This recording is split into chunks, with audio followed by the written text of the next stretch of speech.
Welcome to this week's meeting of the Rockland Board of Selectmen, coming to you live on WRPS from Rockland Town Hall.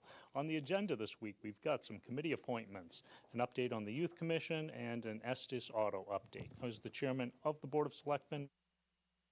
Good evening. Would you all please rise and join us for a Pledge of Allegiance? Mr. Ryan.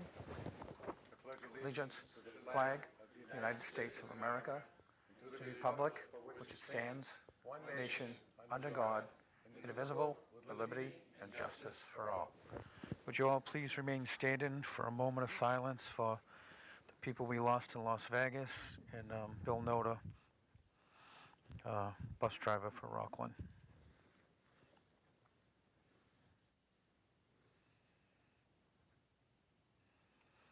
Thank you. Good evening and welcome. Please be advised that this open meeting is being broadcast live and recorded by WRPS for playback on Comcast Channel 14 and Verizon Channel 31. It will also be available online, video on demand, viewing at WRPSRockland.com within 24 hours of its conclusion, has our other recently recorded meeting and community events. Please go to WRPSRockland.com for further information. With that, tonight, under open forum, I don't believe we have anything. Next up on the agenda, we have minutes. Item number 2, open session minutes of September 19th, 2017. Make a motion to approve. Second. All those in favor? It's a unanimous vote. Thank you. Item number 3, executive session minutes of September 19th, 2017. Motion to approve, not to be released till all matters are settled. Second. All those in favor? It's a unanimous vote. Thank you. Under unfinished business, we have Board of Assessors vacancy. And do we have the Board of Assessors here? Do we have a joint meeting or just? We do not have a joint meeting, Mr. Chairman, and typically, the way the law reads, after 30 days, if we haven't been able to have a joint meeting, it does fall to the Board of Selectmen. Dennis Robson is here, who is the chairman of the Board of Assessors. They did have a vote, and his letter on behalf of the Board of Assessors is in your folder if you'd like to invite Dennis up. For Dennis? Mr. Chairman.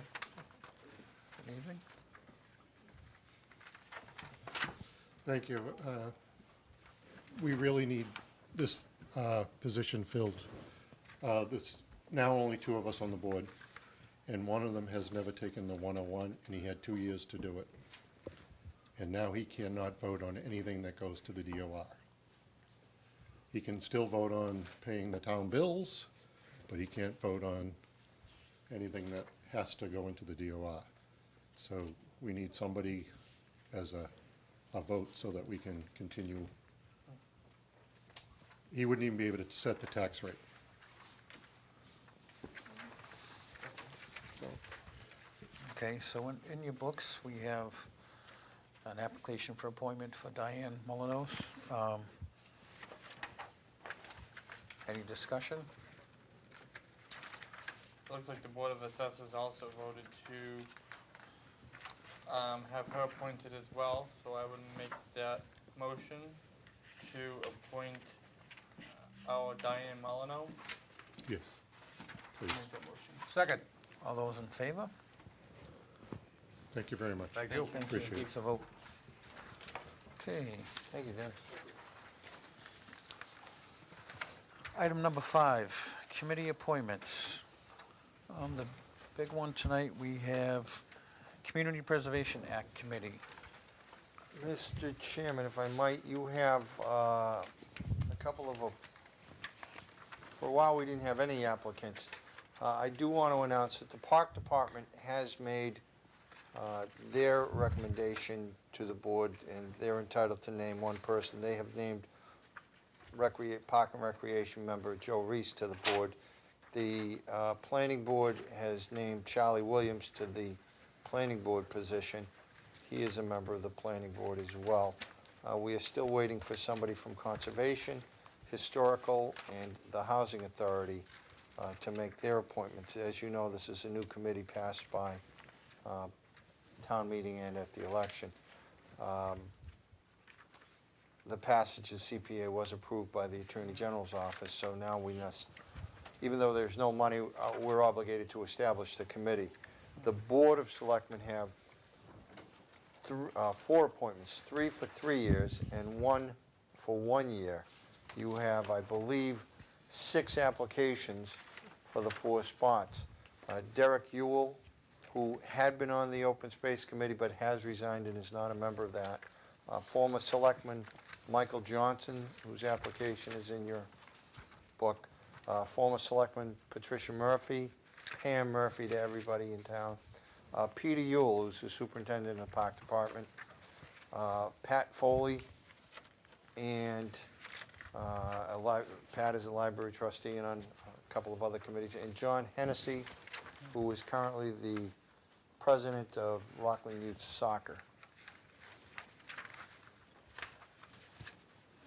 Any discussion?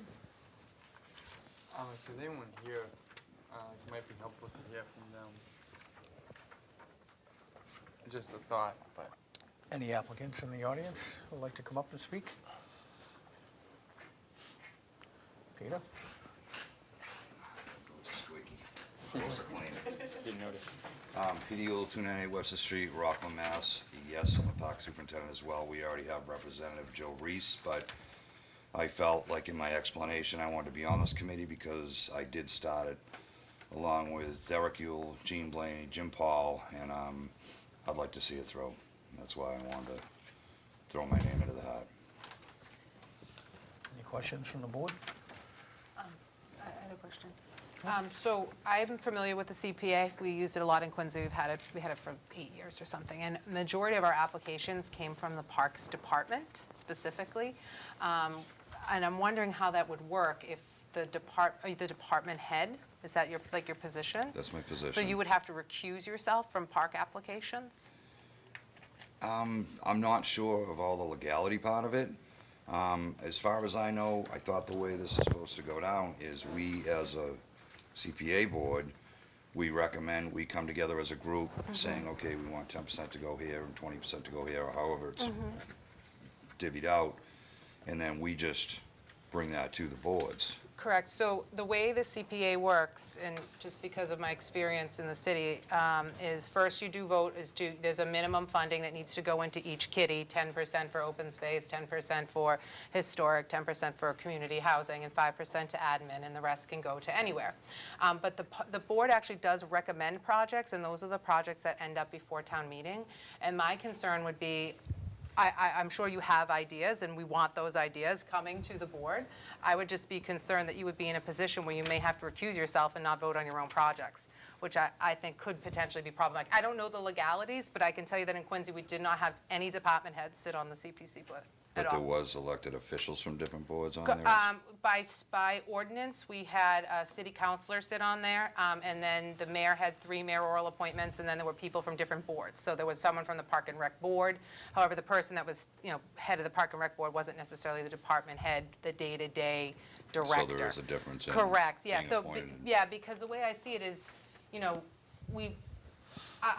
trust me, I'm very supportive of parks projects, and I want to see those happen. I would be reluctant to want to have you recuse yourself potentially of every time I you get took a that. vote. I'd like to have it looked into. I don't want to say don't do it, but I'd really like to have that looked into on whether or not that would be a conflict before we decide to pass or vote for you. But anyways, And that's I guess fine, I guess and I maybe totally I'd make get a that, motion you for know, that. I really have got an interest in it, but I see where you're coming from too. I'm gonna be useless if I can't vote on things either. Correct. So I'd like to respectfully request that we have somebody look into that, maybe Mr. Clifford, maybe, find out whether or not that's a conflict. It could potentially be a conflict. So do we want to appoint anyone tonight then, or, there are other people here? Maybe Well, we'll just also, I'm table just- it for the next one. Let's see who else is here for applicants, and I see Derek's out there too. Yeah, Yeah, that's the only thing that came anyone else up got that we had to anything look for at, Pete while he's up here? that's fine. you know? I get it. I'm sure that any meeting you attended, they would certainly listen to everything you got to say, since you are one of the Mr. Rocklands of the town. And Yeah. so quite frankly, this guy's done it all, and not to be on any committee that the town offers would only be on a technicality. Yeah. But we don't want to screw things up to, make anything a problem either, I get that. So, Derek, did you want us? Yes, actually. Come up.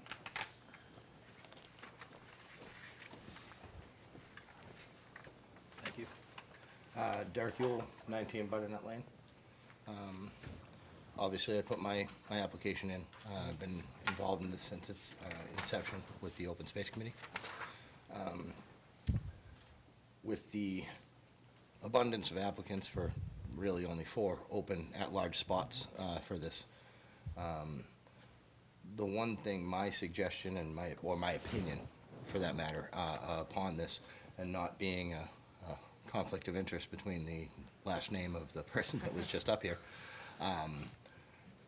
my personal opinion is that the people that were involved with this since its inception, that put their hard work and their time into this, that actually forfeited not only their own pocket cash to get this thing put onto the ballot, get it approved, and so forth, should really almost have first rights to the positions that were available. Not to say that it wouldn't lend to diversity, to spread it out over the course of several different people, but with a 9-person committee, I think that reclusion of one voter wouldn't make or break the committee. And based on the fact that he's really only, high end of it, he might be voting on half of the votes. You're still going to have 8 remaining people on this committee that represent different demographics and different boards from this town, as well as a couple people from at-large appointments, hopefully myself being one of those appointments. I don't think that we should, go ahead with the vote for who's the appointment until we clear up the legal matter. Make sure that there isn't a defined conflict of interest against having a department head on this board. That being said, I don't think I'd be standing alone in this room if I said that he's probably not the best applicant that you guys have for what needs to be done in this town and what these funds are available to use for, across all 3 sectors of public housing, historical preservation, and open spaces, recreations. But again, my opinion, I just want to make sure that was heard tonight, and I really hope that you include me on these appointees, as this has kind of been a pretty hot thing for me. I believe that this is a great thing for the town. I think that the people stood out and voted. People have already obviously seen their bills go up, and I haven't had too many people call me derogatory names.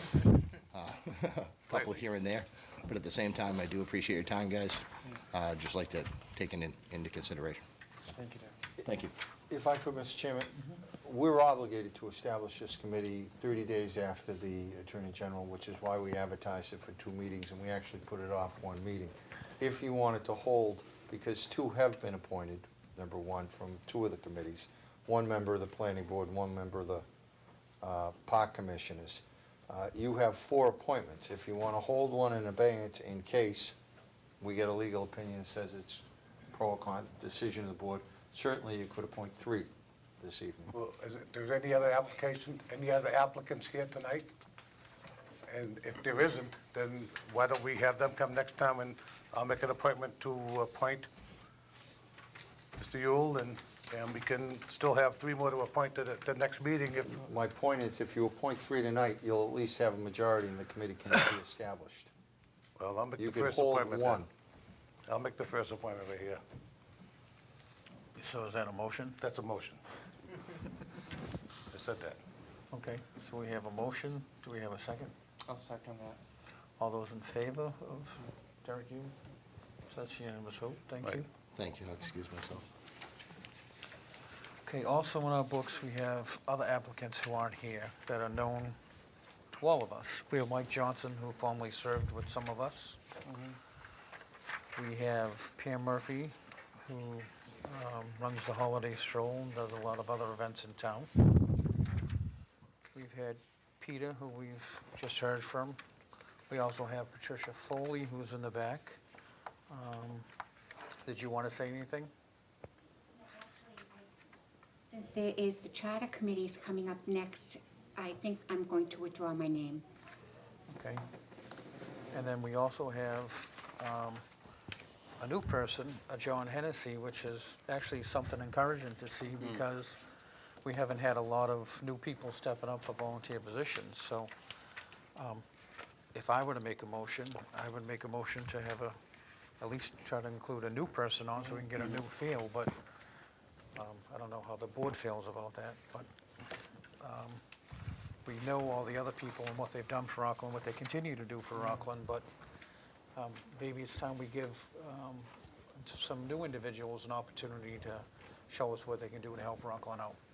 I agree. I mean, we talk all the time about trying to get new people involved, and to turn away somebody that is stepping forward for the first time, I think sends the wrong message. So I think I'd make a motion for John Hennessy. And is that for the one-year term, I believe? Yes, for the one-year term. Okay. Second that. All those in favor? So that's a vote too. So we have two. Now we have the three. We have 3 years left.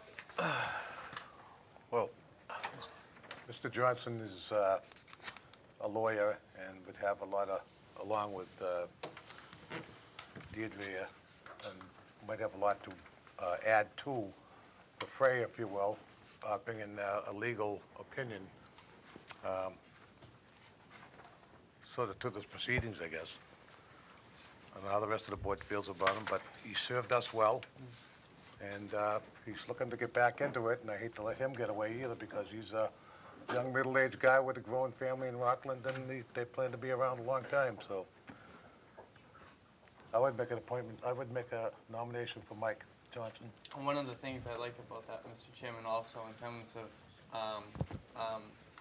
of appointing Mike Johnson, is the fact that before he was actually on our board, he was a member of the Finance Committee and really part of a group that really helped the town to see the forest through the trees.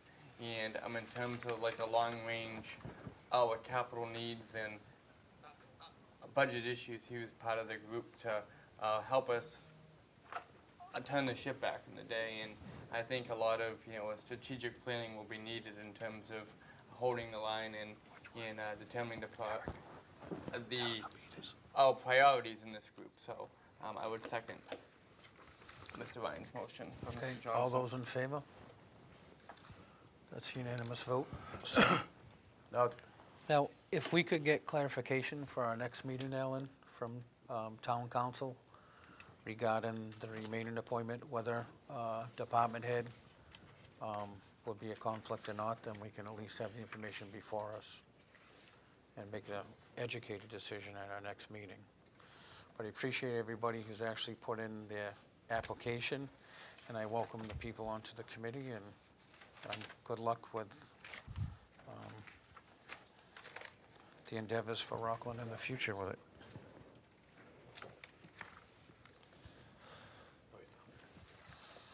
Thank you, Mr. Chairman. Okay. Also on the agenda, if I might, we had a couple of applications, and this was in response to a couple of issues that have come up of late to be on the Charter Committee. The Charter Committee, which was established ages ago, has probably not met in about 5 or 6 years, and it's supposed to be 7 members for staggered 7-year terms. At different points, we've had people that have been on or off.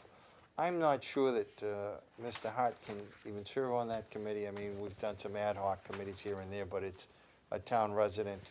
And town clerk Donna Shawdall has certainly, wanted to be here tonight, but she's at her CERT training as we try and develop our emergency management response teams. I would ask the board at this point in time, this came in late, I want to put it before the board can do what they want, but I'd ask the board not to act on the Charter Committee at this point.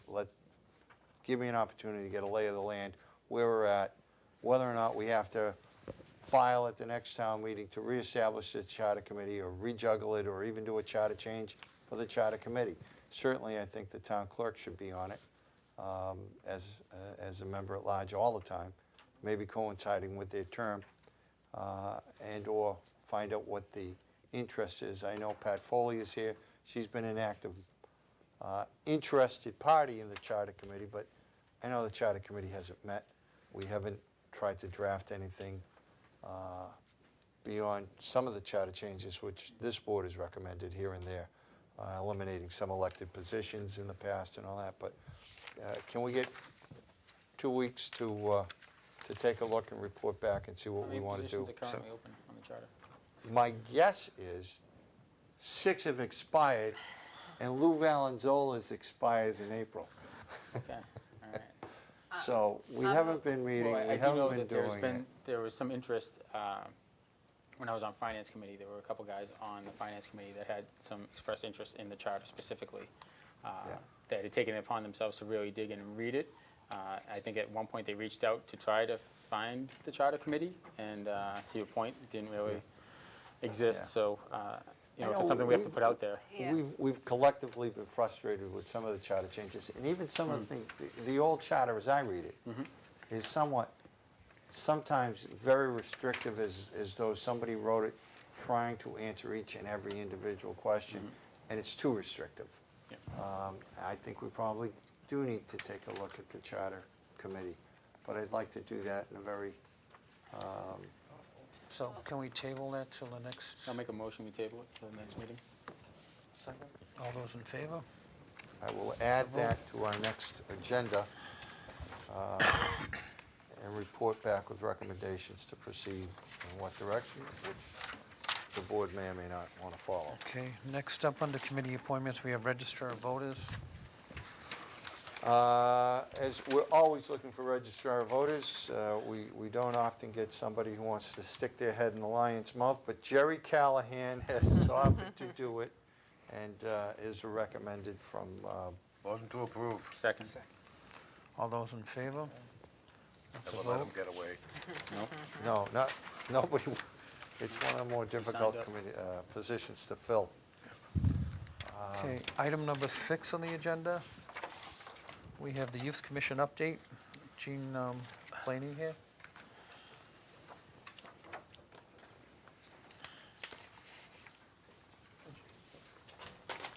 Hi, Jean. Hi. Thank you for letting me speak tonight. I know that you have a pretty big agenda, so Alan told me I couldn't speak forever, only 3 minutes. So bear with me. I think the last time I was up here was either Farmers Market or Rockland Day. It's all a little fuzzy, but it was definitely last spring. So I'm going to start with the Farmers Market. We feel that it was a success. It went very well for its first year. It was well attended. There's a special thanks out there to Michelle Finn as our market manager. She made it very successful. Unfortunately, she's not going to continue with the project, so I am looking for a market manager. I haven't actually started those wheels turning just yet. But, and then we want to thank all the vendors that participated, obviously, in the year. It was very successful. According to Michelle and my attending a few farmers markets in the area, there's very different markets out there, and ours is that, you know, people come, they shop, they leave. They don't really sit and hang out and mull around. However, with the new addition to the parks on either side of Town Hall, I think that will change next year, so we're looking forward to that. Rockland Day was another huge success. A lot of vendors, a lot of people. It was overwhelming. I think Casey and Patrick can attest to that. Casey and Patrick work in my office, and they were the backbone of all of it. They were the worker bees. So big thanks to them and everyone that volunteered for that. Marcy Birmingham, and there's a bunch of other people. So it was great. Next year, our date is June 16th, 2018. So we've picked the date. If anyone's interested to volunteer out there, we really could use some volunteers. So come on over to the Youth Commission office. We have next up is our Touch a Truck event. It's in the middle school parking lot on October 14th, so that will be coming up. Lots of trucks. There's a couple of food trucks coming, so it should be pretty good. Summer was busy. Most of our programs were a huge success. We had, for the first time ever, a pre-camp for ages 3 to 6. That was the kindergarten kids that got out early, the pre-K kids that got out early. And so they attended that program. I think it was a week before everyone else, so that was a pretty big success, 30 kids.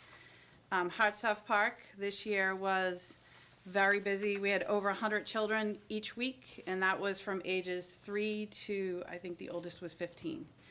So that was well attended. I just want to, our waterfront went through a big change. Julie Margolis was our director, and between her and the lifeguard staff, they were able to give children swimming lessons this year, which hasn't been done from what I understand in a long time. It was just for those children that attended Hartsoft Park.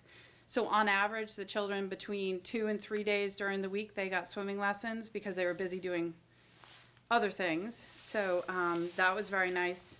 And then the children had other things go on during the week. One other thing is our Christian's Law.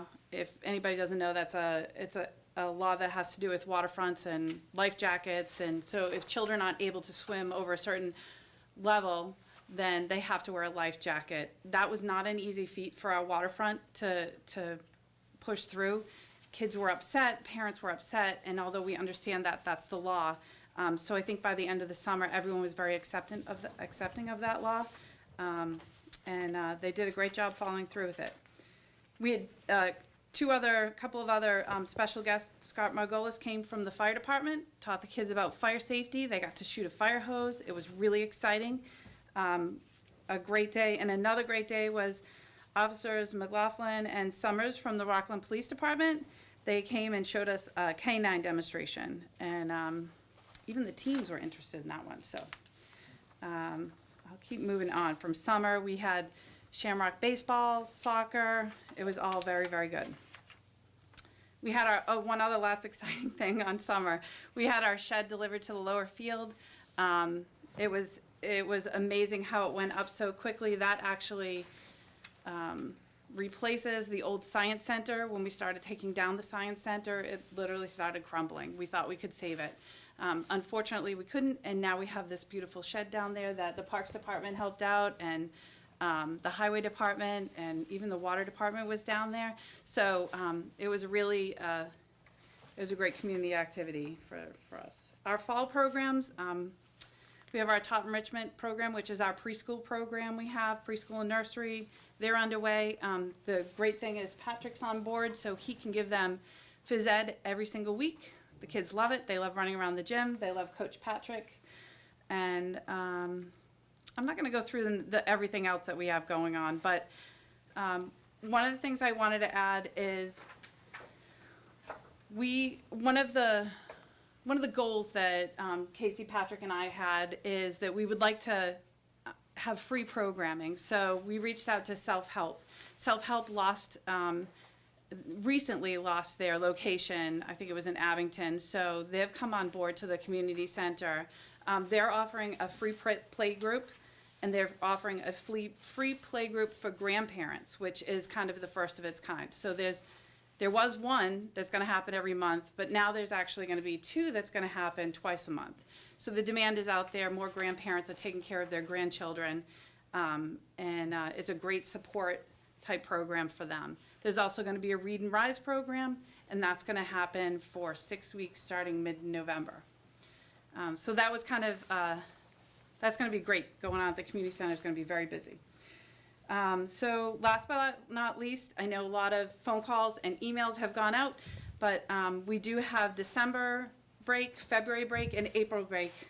All of those programs are out on the internet. We don't have our field trips, but they'll be out there soon. I think that's about it. I Any have questions? to say that Jean's really expanded the role and the position of the Youth Commission here in town. Certainly the flea market and Rockland Day, even Touch a Truck or new events to the town that Jean's had the foresight and vision to say, let's try this. She's not afraid to try new programs. Certainly going out and getting the playground built and working with the parents to get the new playground.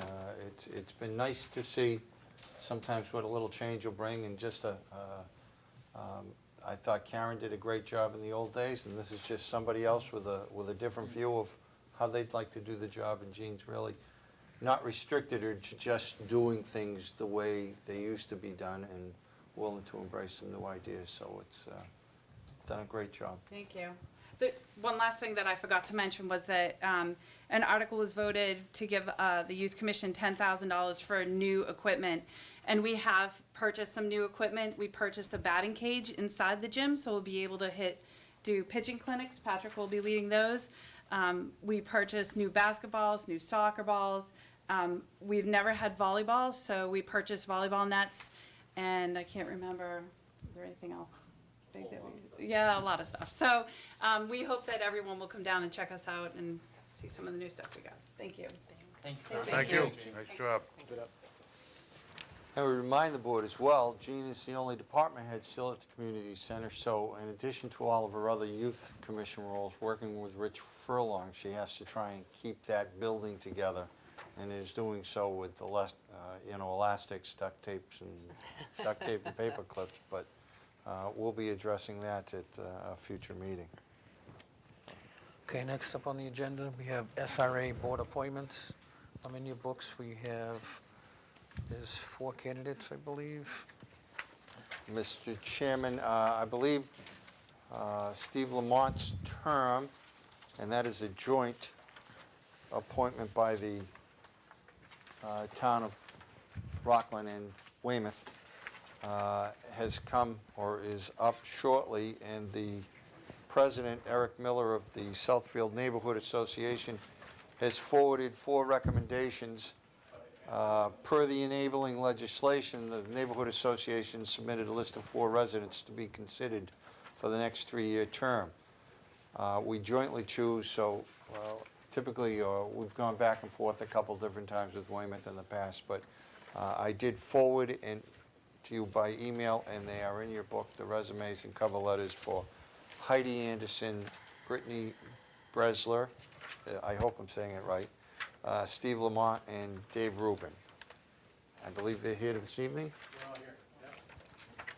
We're taking attendance, Mr. Chairman. Any questions from the board? Would you like to have a candidate come up? Or I think that'd be helpful. Yeah, I think so. so who wants to draw the low straw first? Would you like to do the honors, Steve?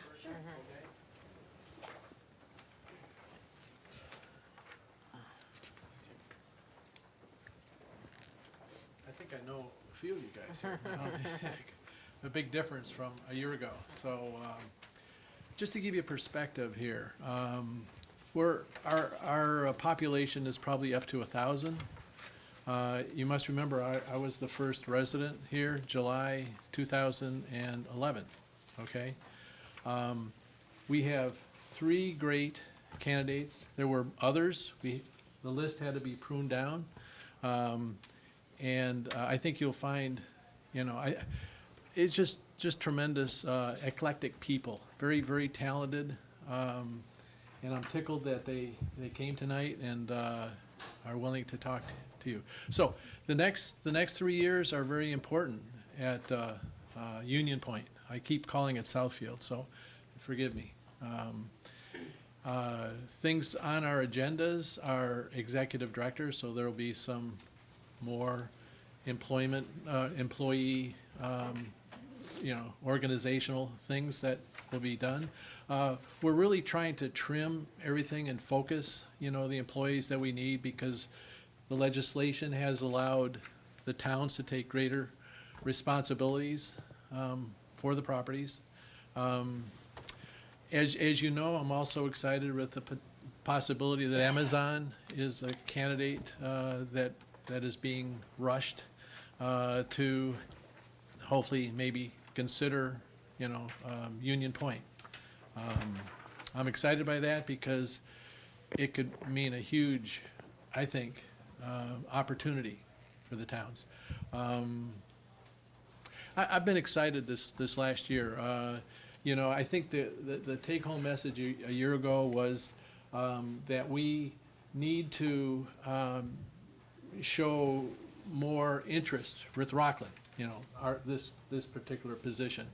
And I think, I think you've seen me once or twice or three times, here. I do work closely with your two members, so I think the world of.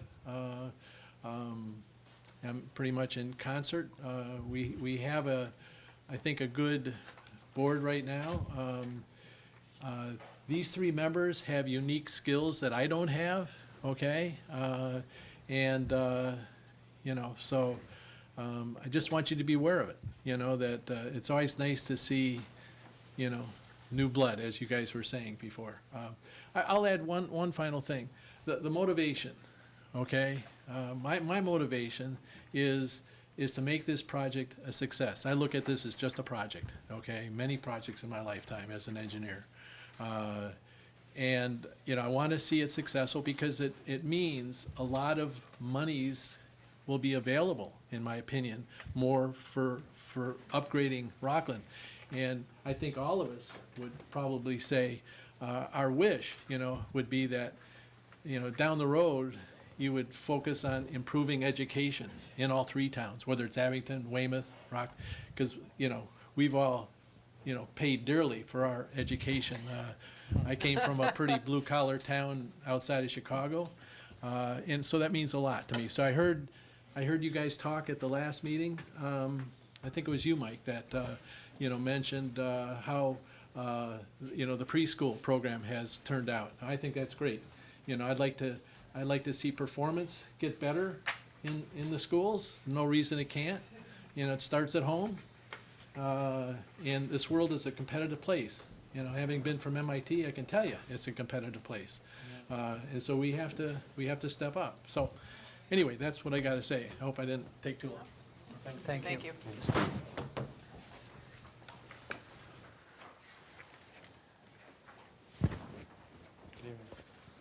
Good evening. So my name's David Rubin, and one thing I wanted to make clear is I'm not standing against the other residents, particularly not Steve Lamont, who serves the board ably. The enabling legislation we have to offer up 4 people, so here we are. You've got my bio. I'm a commercial pilot. I'm an American Airlines captain. I've been so for about 31 years. My degree is in aeronautical science, and I additionally have several small business interests, both as an owner and as a consultant, and I could speak to any of those if you wanted at any time.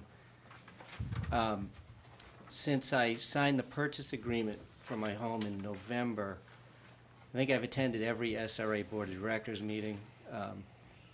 I've been to, as of tonight, 2 Rockland Town Board of Selectmen meetings, 2 Weymouth Town Council meetings. I've read the enabling legislation, the NEPA notice of project change, the DDA, every site plan, essentially every public document, and really, as importantly, I've talked to everyone that I can find who will listen to my incessant questions, Steve being a regular victim, about the project. And I think I have a decent bird's eye view of the project, but certainly much to learn from this board and others who've been around a long time. Prior to moving, I was a resident of Easton. I was an active citizen. I understand municipal finance, or have a reasonable understanding of municipal finance. I was an early member of a group that advocated for a new middle school, renovations to the high school, increased public safety, and we accomplished all of those in Easton. Easton, like Rockland, has a limited commercial tax base to help fund the town. And as I look at this whole project, clearly the goal of the SRA by legislation is to maximize the revenues over the expenses for the 3 municipalities and do so in a way that doesn't overly impact water, sewer, roads, other infrastructure. And I really think that's doable. I look at towns like Foxborough, to a lesser extent Mansfield, where they've essentially got corporate partnerships that have enabled them to split their tax rate, dramatically ease the burden on their residents, and in the case of Foxborough, have a budget that most towns of similar size can only dream of. I've been in management. I've been a union member for 31 years. I get what it is to take disparate interests and move them together. And regardless of whether I'm chosen for the board, I look forward to helping. Thank you. Thank Do we, excuse me, do we get a chance to ask a couple of questions? Yeah. Sure. I mean, there's no offense, I mean, Yeah. I mean, we got 4 qualified people here, and Mr. Lamont's been there for a year, and you And know, serving well. some of the issues coming up that are gonna be dealt with is the automobiles. Yeah, we have 8 million automobiles over there, what are they doing over there, who's getting money from, who's not, have they gone bankrupt, who's gonna move them where, what, you know, what's the whole story on that type of thing? that, Yeah, you I know, mean, my understanding, What Steve the knows. problems, what are the challenges, I guess I'll put it that, what are the challenges that you see in the next couple of years that are going to, The the problem. challenges, as I see them, I've been around big business a long time, and I think I understand them, and L-Star is trying to be a big business. And I think that the motivations are somewhat disparate between the towns and the business. But at the end of the day, in order for us to succeed both as residents and as towns, L-Star has to succeed. And I think their heart's in the right place, but, you know, they may lack on execution. And the marketplace will ultimately determine, in my opinion, what goes into Union Point. We can't dictate that. But holding L-Star's feet to the fire, as with respect to the enabling legislation, is what the board can do. And to the extent that they have short-term revenue like the cars, they did a horrible job of communicating that, and I think everybody would have been happier had they announced to us that this is what we're doing, this is the end date, this is what we're getting out of it, and this is what we hope to accomplish. And they're terrible at that, from what I can tell. But I don't want to, I'm new here, you know, so that would be my answer. I'm good. Anybody else? Just a follow-up question. What do you see as a more longer-term challenges? I mean, we've talked about I think that the... water, sewer, all that stuff. Yeah, it's clearly infrastructure. I mean, you guys know the area better than I do. If the notice of project change were fully implemented, this place would be a parking lot. We all know that, and that's not good for Rockland or Weymouth, regardless of the revenue. So that is the challenge. I think the project's going to be a home run, I think, but clearly minimizing the impact on water and sewer and other infrastructure is going to be the challenge, because that's the toughest part to accomplish with a project this size, I think. Anybody else? Thank you. Thank you.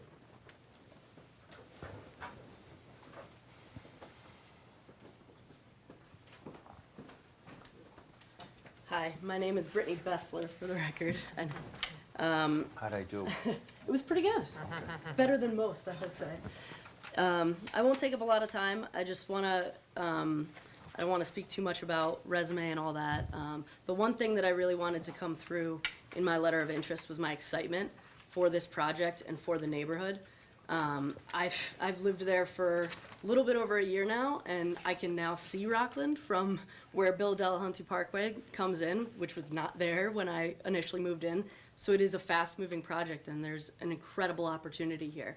One of the things that I am hoping to implement, and I'm hoping that all 4 of my candidates, whichever is elected, also implements this, is getting the neighborhood together and doing more informal meetings, because I would consider myself someone who actively seeks opportunity to contribute, and it's been very difficult with communication and understanding the boards and who does what and all that. And so I would love to do more informal meetings with neighborhoods to find out what the issues are, specifically because I see this appointment to the SRA board as a liaison between Rockland, Weymouth, the neighborhood that is already there, the neighborhood that is coming there, because every week there, there's a new change and a new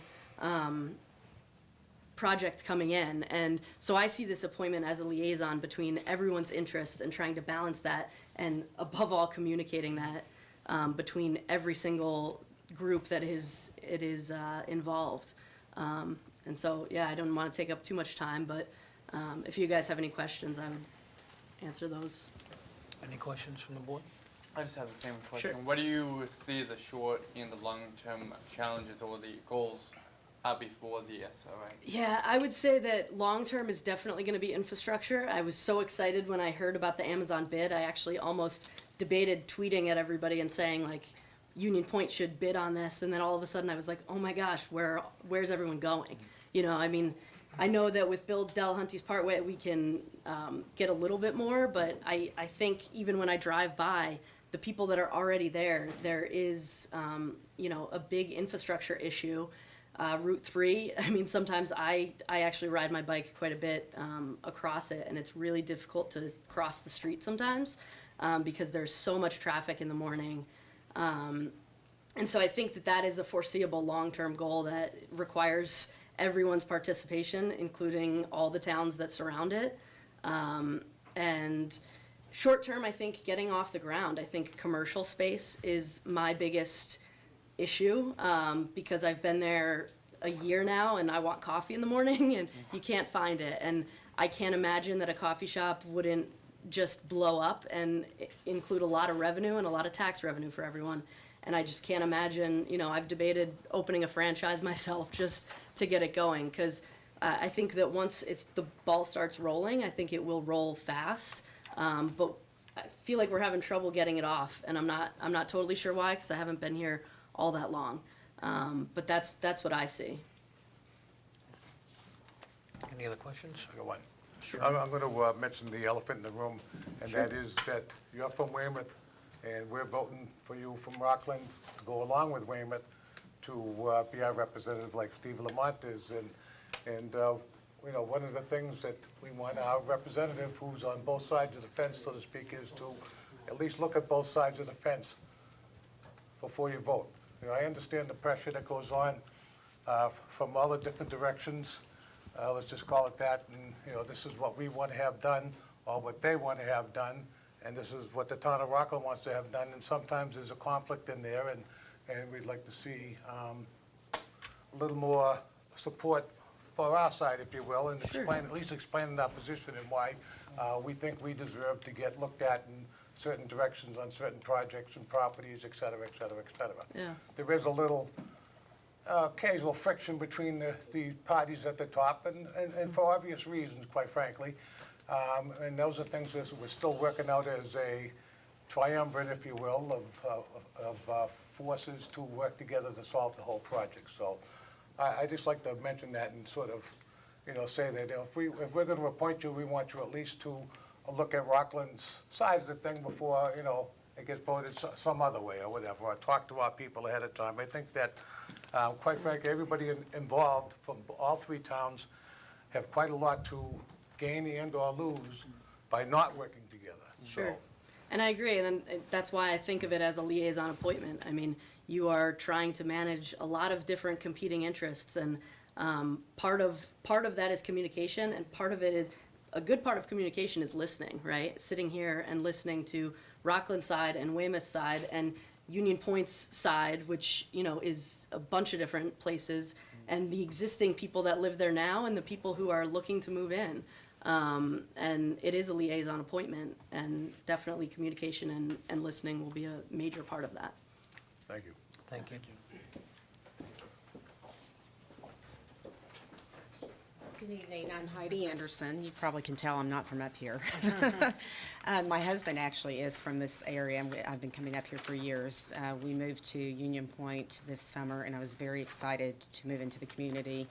I've always had an interest in community, helping out in the community. I was involved in politics. I moved from from Texas up to Washington right after college and got involved, and then got drained out of the swamp this summer. No, I'm teasing. No, actually, I wasn't involved for a long, long time. But anyway, I just thought I'd tell that joke. But we lived in the Northern Virginia area. My husband's retired military, and over the years, I was very involved in the school system, Girl Scouts, the church. My husband's studying to become a deacon, helping the less fortunate. I was responsible for organizing monthly dinners at the homeless shelters. So I'm very excited to move into Union Point, but I also want to say my work background is environmental work for the telecommunications industry. So I'm very familiar with the state, local, and federal regulations and legislation and how development can impact everybody around us. So I also have a degree in journalism, so if I see something that bothers me, I'm going to dig and research, and the master researcher of looking things up. Though I don't have a law degree, I do have some background in these things. My actual first experience was with the Water Authority at Union Point. I was given, before closing, I was told to contact all the utilities 10 days in advance. So I did. I contacted the water company and I said, I'm very curious as to how my water bill is going to proceed from the day that I close. They said, we only look at the water once a month. We come out and read it. And I said, well, that doesn't seem fair to people who are moving in. Is there any way that you can read it the day before I move in? Oh, no, we don't handle it that way. And I said, well, I would like to see if someone could do that, because I just feel like, justice, you have to do things right. So then my closing was delayed a week. I went back up there. To make a long story short, they did come out and they looked at my water bill. But I thought, had I not asked, I wonder how many other people are getting these large water bills and what's going on here in the community. So that's the sort of thing that I'm interested in. Also, how is a new community going to impact the towns around them? I mean, you guys have been here a long time. We're moving in. We need to be sensitive to the people that live here and to take care of those people and make sure that we're not a nuisance and that we're doing things right. Roads, infrastructure, everybody else has already talked about those things, and I think that's very important for people who have lived here their whole lives, that we come in and actually are helping better this place and not making it worse. So thank you very much for your consideration. Any questions from the board? Sorry. Oh, same a question just in terms of the short and long term. I think I can echo what everybody said. The infrastructure of the place. I've noticed the traffic is horrendous on 18, and I telework from home, and so I'm only out occasionally during the day. I would think that it's a problem right now for people in Weymouth, and over here in Rockland, I don't really travel that much because I go out the other way, but with bringing in all these families and businesses and stuff like that, there has to be an accommodation made for people in this area who have lived here. Again, if we bring in the commercial, interest, and, we have to make sure that we have the roads to support that. So I would say it would be that. And, the car thing is a little bit strange. I don't understand that parking lot over there of recalled vehicles. I hope they can get rid of them soon. And I don't know what they're making on that. Agreed. Thank you. Thank you. Thank you. The only other, I guess, thought we asked the questions to 3 out of the 4 candidates, like Mr. Lamont, maybe if you want to answer the same question in terms of the other challenges and. The challenges for the future? Yeah, I mean. Jim said, Oh, sorry. I'm sorry, sure, I'm sorry, I tried to duck out of it. You did. Yeah, the challenges are infrastructure. I started myself because of my $1,200, first month water bill, okay? Those were the days when the expense of water was twice what Weymouth paid. So infrastructure's still there. I'm on the in some of the committees that I'm working in, so I expect big things. I expect, and I think this has been announced, I expect L-Star will pretty soon announce they have a huge $100+ million loan, okay? So that should help, finance infrastructure and what the project needs. The highway system, that's state, and Route 18, there's a meeting coming up. I encourage everybody, I'll be there. The widening, that's going to start, okay? I love the way that the Patriot Parkway extended the Delahunt Parkway. Okay, that was really, that was all done by L-Star. They took over the engineering of that, okay? And, so I think it's there. holding their foot to the fire, sure. I think that's important. So infrastructure, commercial opportunities. See, I've seen downtown, uptown, whatever, the town area plans. You know, again, I see these plans and they're, you know, they're wish lists, but they're wish lists with names of vendors, you know, anchor points, arenas. You know, I'm sure everybody has seen the recreational complex. I'd like to see, you know, the commercial things. I know I've worked very hard with you guys to have identify water resources with the Abington Rockland. I think highly of that. You guys found a potential source of 250,000 gallons per day. I think that would be something to keep, if you can, keep pushing forward. Why? Because if there's a commercial entity that comes in, you have a good shot at that. I would certainly support that, you know. The nice thing about Amazon, win, lose, or draw, it's going to bring in advertisement for us. It's going to focus on what our infrastructure needs are. It'll accelerate just by definition of what our needs are. So I am excited. You know, I think the next, you know, 3 years, we'll get some more great members. We'll do a better job with our Southfield Neighborhood Association because we're getting bigger. You know, we need better things to happen. I don't know if that answers it, but what else? You know, I mean, there's so many close calls that we've had. You know, I'm tired of close calls. Okay, and I don't want to mention them because it's fake advertisement. Okay, but it makes me excited that you know we've got a shot at this.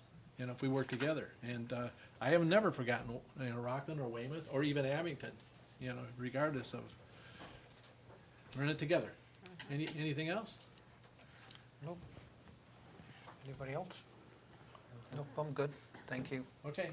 That's going to lead me to, before we make a recommendation for candidates, and typically what we've done in the past, we've done a number one and a number two, because obviously it's a joint pick with the town of Weymouth, so it gives us, in case they can't agree on our first, it gives us the opportunity to go to a second. But just to touch base a little bit about all three communities working, today I attended a meeting regarding Union Point and the Amazon RFI, RFP. And that was over in Weymouth with the mayor, and also representatives of Abington were there, as well as we had one of our SRA reps and the town accountant also joined us. And there was discussion about how we need to go forward, because this thing, I mean, unfortunately, Amazon's looking for their information, their packets back by the 19th of October. Doesn't allow anybody a lot of time. So it was discussed at the meeting that all three towns unanimously supported changing the legislation, the zoning, through town meeting, through the process of local government in each town. Abington and Rockland, we do it by town meeting. Weymouth obviously does it with town council, and the mayor is a different form of government. But the gist of the meeting was to say exactly what Mr. Lamont touched base on, that Alstar is going to make a run at getting Amazon, and I would consider Union Point to be, you know, it should be on there. It should be their top choice. It should be their choice. If not, I think it's going to draw a lot of attention to other national companies if we can make an active play to get it. Everyone's concerned about water, sewer, roads, people, traffic, all those things. Everyone has to remember that Amazon's not just going to land here with a drone and drop 50,000 people on us, okay? It's going to be something that's going to be done over time. It's going to be a fluid conversation with members of committees like ourselves, like you folks, the members of the SRA who are over there that are appointed by each town. It's also going to be the townspeople and things like that. We all changed this legislation going back, waiting for something or an opportunity like this. It's for economic development. When it was a base, the base was open, and you had all the ancillary things around it, businesses that, you know, thrived because of the fact that it was a military base. And then when that went away, it's been 20 long plus years since the closure, We're finally starting to see light at the end of the tunnel. And it's actually exciting, and at the same time, it's something there's going to be pros and cons, and things need to be vetted, and things need to be discussed, but I want people to remember that it's going to be a fluid conversation. It's active, and no one's made a decision, and as you said, there's all sorts of designs for a small city over there, which is an urban setting. It's going to provide some housing, it's going to have opportunities for jobs and businesses and restaurants and all those things that people want. But it's also, by having the three communities all on the same page, Abington, Weymouth, and Rockland, it also gives our communities a chance to be in the national spotlight. But as well, any of these national companies that are coming here, we can provide the hometown experience that they're looking for. You go to a city, you're one of millions. You come to Rockland, you come to Abington, you come to Weymouth, you're going to be one of maybe 100,000, or maybe it grows to 200,000 in time. Everything happens. I mean, when you think about it, I mean, it just took one ship that came to Plymouth, and now look how many people are in this country. So it starts with a small group, but it grows and it blossoms, and it leads from there. And we're all very optimistic that this is it's gonna be beneficial to all our communities. And sure, we're going to have growing pains, and sure, there's going to be some cons, and there's going to be some ups and downs through the way. But I think ultimately, at the end of the day, I think making the bid for Amazon and being supportive of it is going to benefit all three communities as well as the entire South Shore for years to come if we're successful. Mr. Chairman? Yep. There's a letter, I understand, that the town we have to present in order to be part of the process within the next few weeks? Well, there's two things. The issue we have is Amazon is looking for their proposals back by the 19th of October. They need to be done electronically, and they need to be hand-delivered, which means we need a minimum of 48-plus hours in order to have that package put in to go to the state, passed on or whatnot. So we have time constraints, unfortunately, and that's the only reason I'm mentioning it tonight. What do we need to do as a board then? Do we need So there's a couple of things what we talked about today. One is we need to get a letter of support. So if we could entertain that idea tonight, that would be great. Two, there was also discussion about getting all three communities together, possibly having Rockland host on October 12th, I think, was when Abington and Weymouth were free.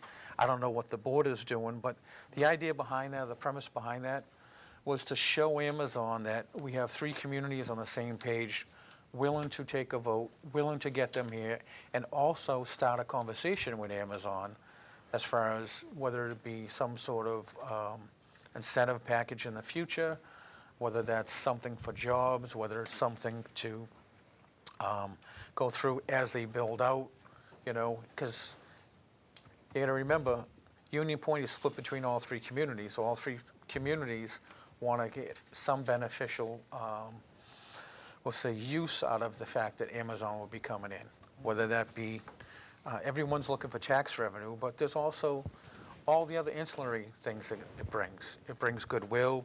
I know one of the applicants tonight mentioned something about the homeless and charity and things like that. So there's things that they can help with in the communities that we have needs for. It's also going to make a statement to the rest of the nation, the rest of the world, that we could be a world-class community by having someone like Amazon come, which is going to draw educational opportunities. It's going to draw more people. It's going to bring a lot of good. And yes, you may have traffic. Yes, you may have some of those other things.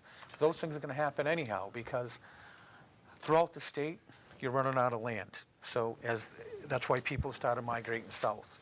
If you go into the city, I happen to work in the city, so there was areas that were parking lots 20 years ago that are now, they're thriving, they're flourishing. You take the Seaport area. There was nothing there before. Now today, it's nearly all built out. And you're going to see that no matter where you are. So I think we have a great opportunity amongst us, and I like to see us at least, step up for the challenge. I mean, because I think we offer stability to Amazon. I think we show that all three communities have worked together. The water, the sewer, they're solvable. the infrastructure with the highway, the infrastructure with, we'll say, public transit. Those things are all solvable. They just need to be expanded. Things that we already want now that we all need, but sometimes you just need that other piece of the puzzle in order to get the puzzle so everyone can see the full picture of the puzzle, that missing piece. And Amazon may be that missing piece. I can't say that they will or they won't, but I like to try to hope that they can be willing, to come to our community. And I think we should all make an attempt to do the best we can to get them here, although the time frame's short. So what we were looking to do is we need to send a letter of support with the proposal from the board. That would be from all three communities, whether it's the town council and the mayor of Weymouth, the Board of Selectmen in Abington, and the Board of Selectmen in Rockland. But also, we would like to show support by getting all three communities together, the leaders of all three communities together, and having a vote or a public meeting to say, yes, we want Amazon to come, because we think that's going to be a strong statement for Amazon. And so, I mean, I'm not trying to sidetrack the appointment, but I didn't have any other opportunity to talk about SRA or Amazon until it was up on the agenda, so. Mr. Chairman, so you still have a couple of minutes before you, whether or not the board was willing to vote a letter of support. One, obviously, an appointment. And due to modern technology, I apologize for texting during the meeting, but Dave and I have determined that the lecture hall would be available on the 12th. Okay, good. So what I was looking to do was have a vote of the board to have a letter of support for Amazon.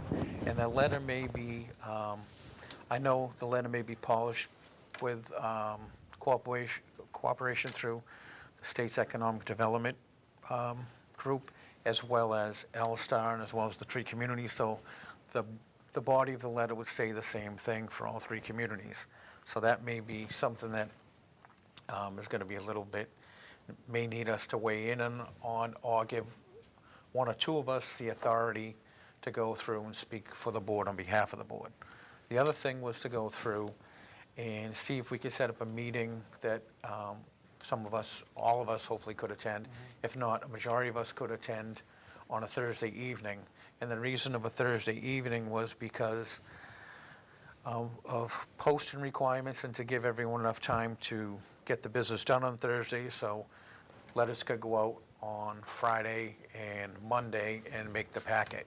Whereas a Monday evening when we meet again, that may not give us the opportunity to get that included in a packet that has to be overnighted and included to something to the state. So that was the thought process behind it. So I don't know how the rest of the board feels about it, but I personally would love to see us at least make an attempt to get Amazon here. And if not, the worst that can happen is we are where we are today, but again, some other people may be looking at us, so I think it's our best foot forward. So we could figure that out, and then we can get on to the appointments. So Make a motion that we send a letter of support to get it in before the deadline, for sure. Second. all those in favor? Thank you, that's unanimous. And with regards to setting up a meeting, we mentioned Thursday evening, October 12th.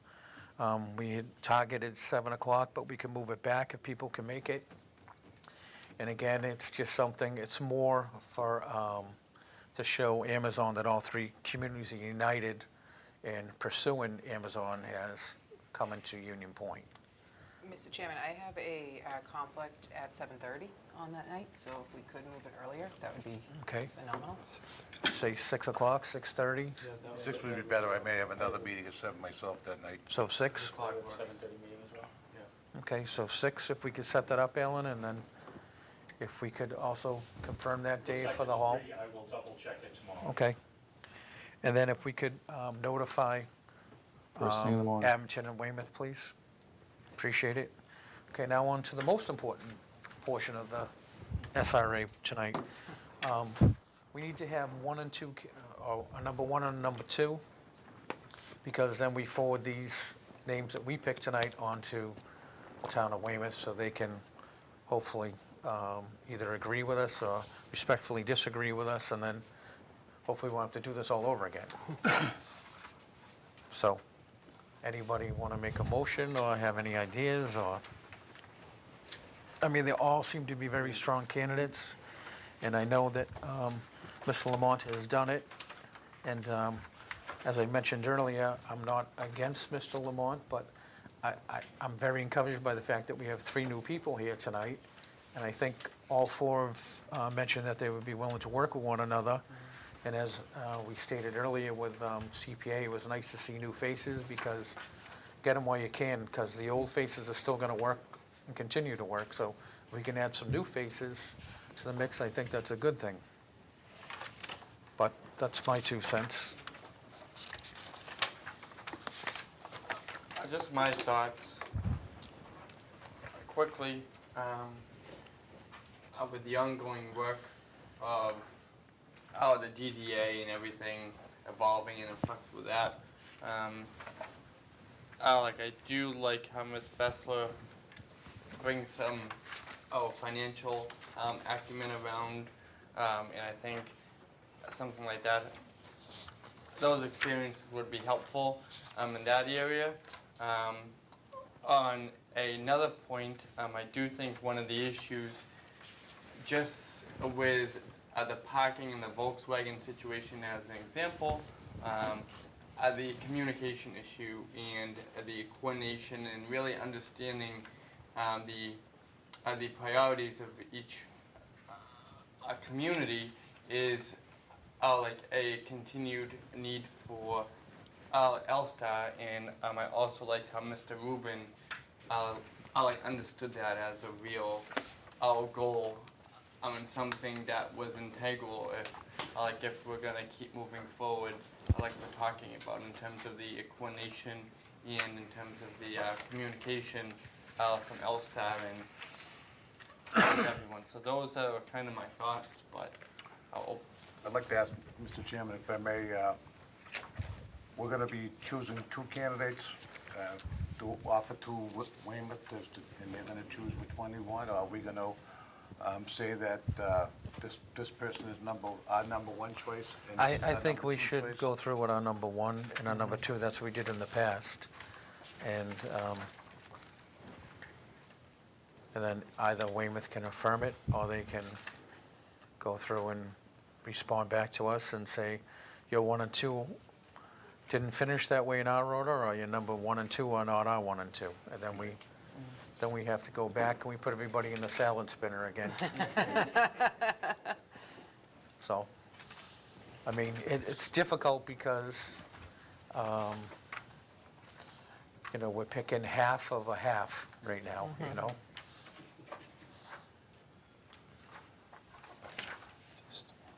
So, I'll second. was that a motion, Mike, then? oh, that was just a thought. I wanted to just open it up. I mean, those are my initial thoughts, but Anybody else? obviously I wanted to have a conversation.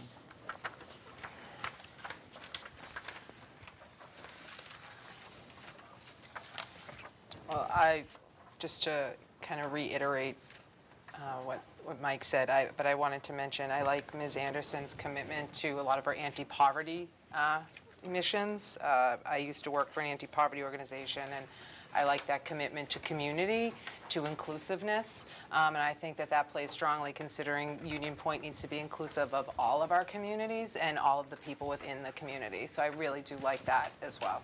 Just wanted to put that up there.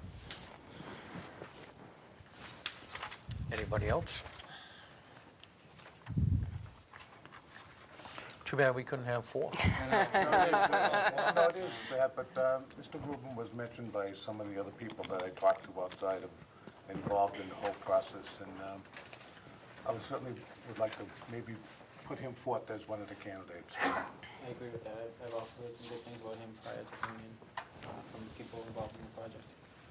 I'll second that if that was a motion. So is that a motion Is for? that a motion? Myra? In a second, I motioned Okay, I'll second. for David. Okay. So all those in favor? So that's a vote.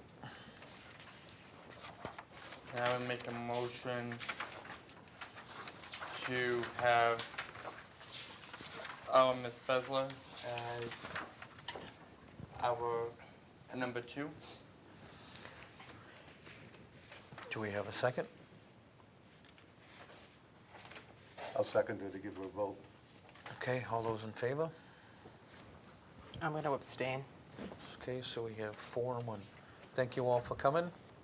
We appreciate it, and thank you for the service, Steve.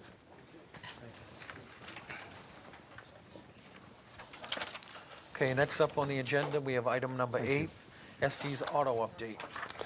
Mr. Chalker? Thank you very much, Mr. Chairman. Just a very brief update. I know that we've reached an agreement with the mass development that says as we develop Estes Auto, that they would be entitled to 15% of any revenue that it generates. I am pleased to announce that we are now going to start actual work on the site. So notification to the neighbors, notification of people that live on the street, Mr. Chairman, so when you drive by, or family members, but they'll be doing some clearing in there, they'll be starting to do work. Letters are going out to the abutters. I think we used a 300-foot area, so that we're gonna notify people that work is going to begin there. And we do believe we see the light at the end of the tunnel. So, That's just good an news. update to the board and the Good news for community. the people in that area. Well, you know, I can tell you, Mr. Chairman, we met today, Marcy and I met with representatives from Mass Development and a couple of other agencies to talk about the 76 Park Street, where the fire was. And we're going to try and find a solution to that, but of course you've got absentee landlords and owners, you've got, I think, 21 different units. You've got a banking interest on an upside-down loan.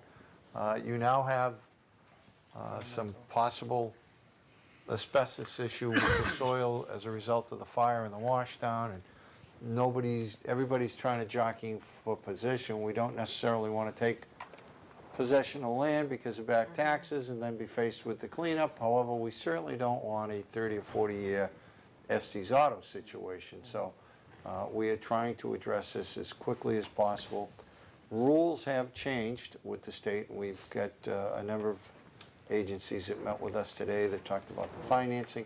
I did speak with Attorney Laura Brown, and there will be further reports back to this board as we move forward, but we don't need an eyesore for the next 30 or 40 years here in Rockland at There's that a- site. A woman in the back, you have something to comment on? Hi, I'm Carrie Moran from 335 Howard Street. I live 20 feet from that building. Which one, I'm sorry? The burnt down building. No, I lived from both. Well, yeah. I'm on a diagonal from the one on Park Street, and I'm not considered an abutter. I'm impacted by 2 sides of that building, and I'm not an abutter 20 feet away? Excuse me, I don't... Typically, what happens is the assessor's office I provides a know, list of... how they do 2 lines. I'm only telling you how it works. I know. The assessor's office provides the list of abutters. I don't know specifically where your property sits in comparison to what you can see and where your physical property sits 20 with it. feet. If you drop the telephone pole from the front of that building, it would land in my front yard. If I could, Yeah, Mr. Chairman, Mr. Chalker. when I was talking about abutters, we... I know, you got The the, abutters was Estes. yeah, all right. That's on West Water Street. Oh, okay, I thought you were talking about the Park Street thing. I'm No. sorry, we just feel, we weren't here for the open forum because we were told, all the neighborhood, some people from the neighborhood showed up for this meeting, and we were told to go, it's canceled, go down and talk to zoning. We went down and talked to zoning, they said, the meeting's canceled. So we missed the whole open forum. If we wait until November 1st, we can't submit anything in writing to dispute this. It will be done, our time will be up. If we don't like a 4-story building going across the street from us. I think that was postponed, the zoning meeting, correct? Yeah, well, no, I don't know. We came to the selectmen's meeting and they told Well, on us, open- no, it's well- canceled, go downstairs. Well- We want you guys' help to represent us, because we're not lawyers. We don't know what we need in writing in 30 days to oppose anything or what have you. No one's asking anybody. No one except for the Section 8 owners that already surround it are abutters legally. I don't understand. All I can say is regarding,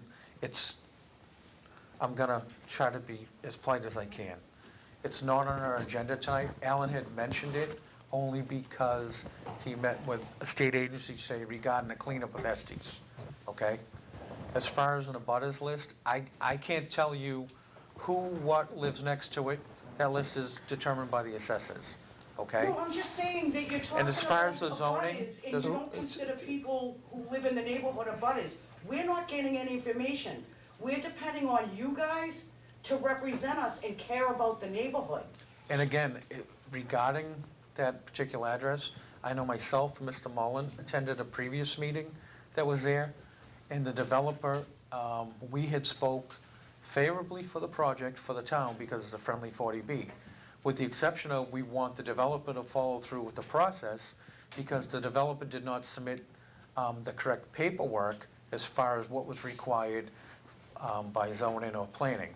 So we had respectfully said that just because this Board of Selectmen goes through and supports the project, it Right. doesn't mean it gives you a free pass from Right. all of the other hearings and all of the policies and procedures that go through with such project. We just want to be And heard that, about so the height. when you go to zoning, I don't know if you have the internet or not, but if you look on the town calendar, this is what I do. I'm bad with the. But this is what I do. I plug in, you hit the dates, you can plug in an email, and they'll send you a reminder 24 hours or 48 hours in advance, so you don't miss a meeting.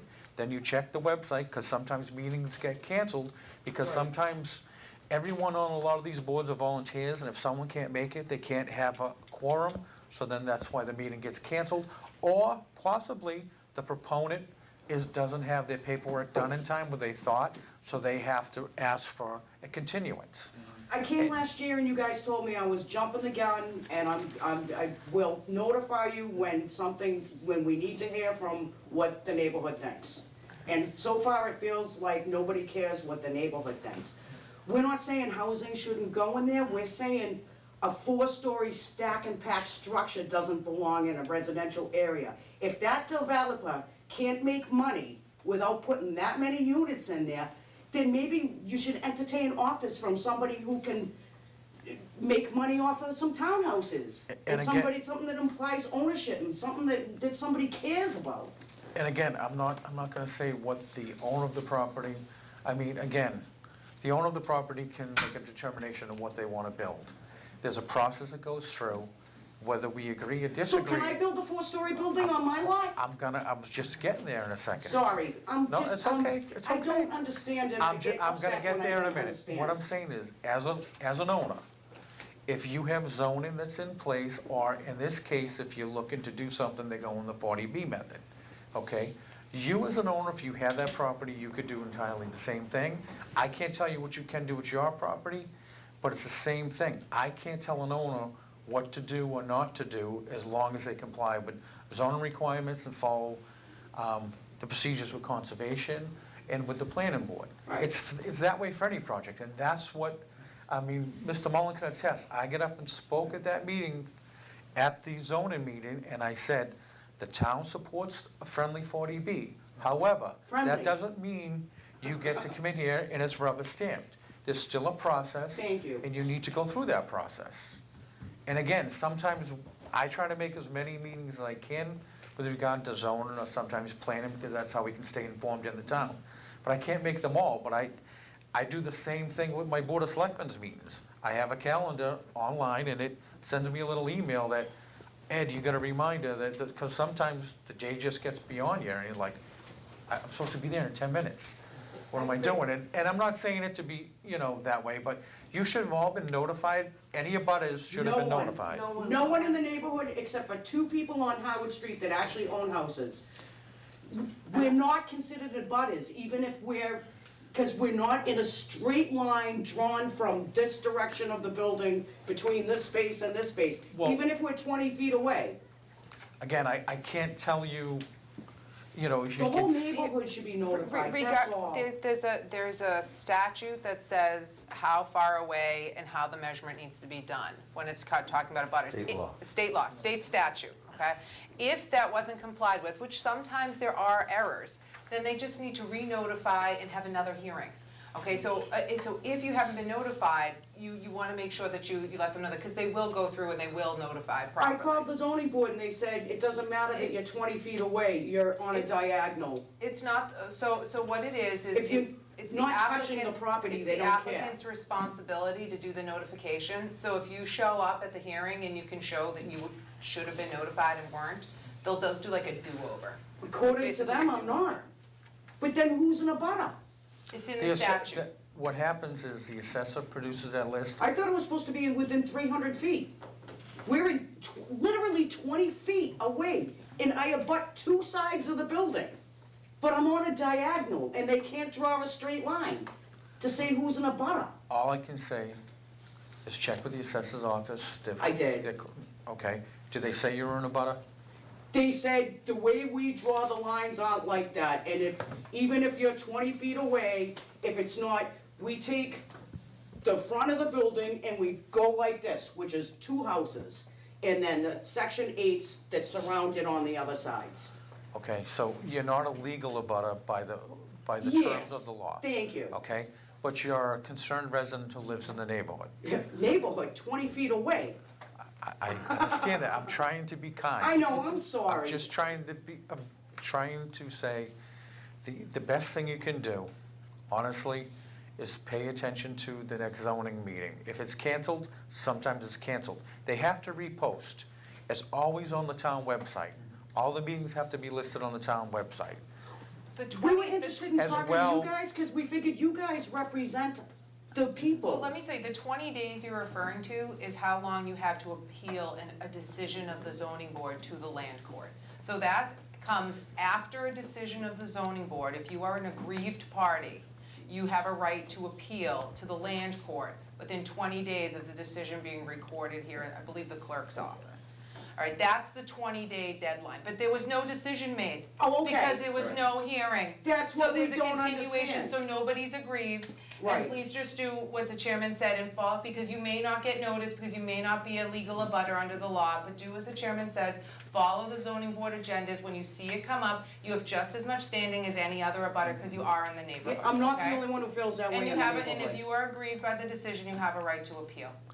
That's what our question was. Yep, to the But we land don't court. know that. We Yep. need you guys to tell us Well, that. but unfortunately, that type of work is done by private attorneys, it's not done by the town itself.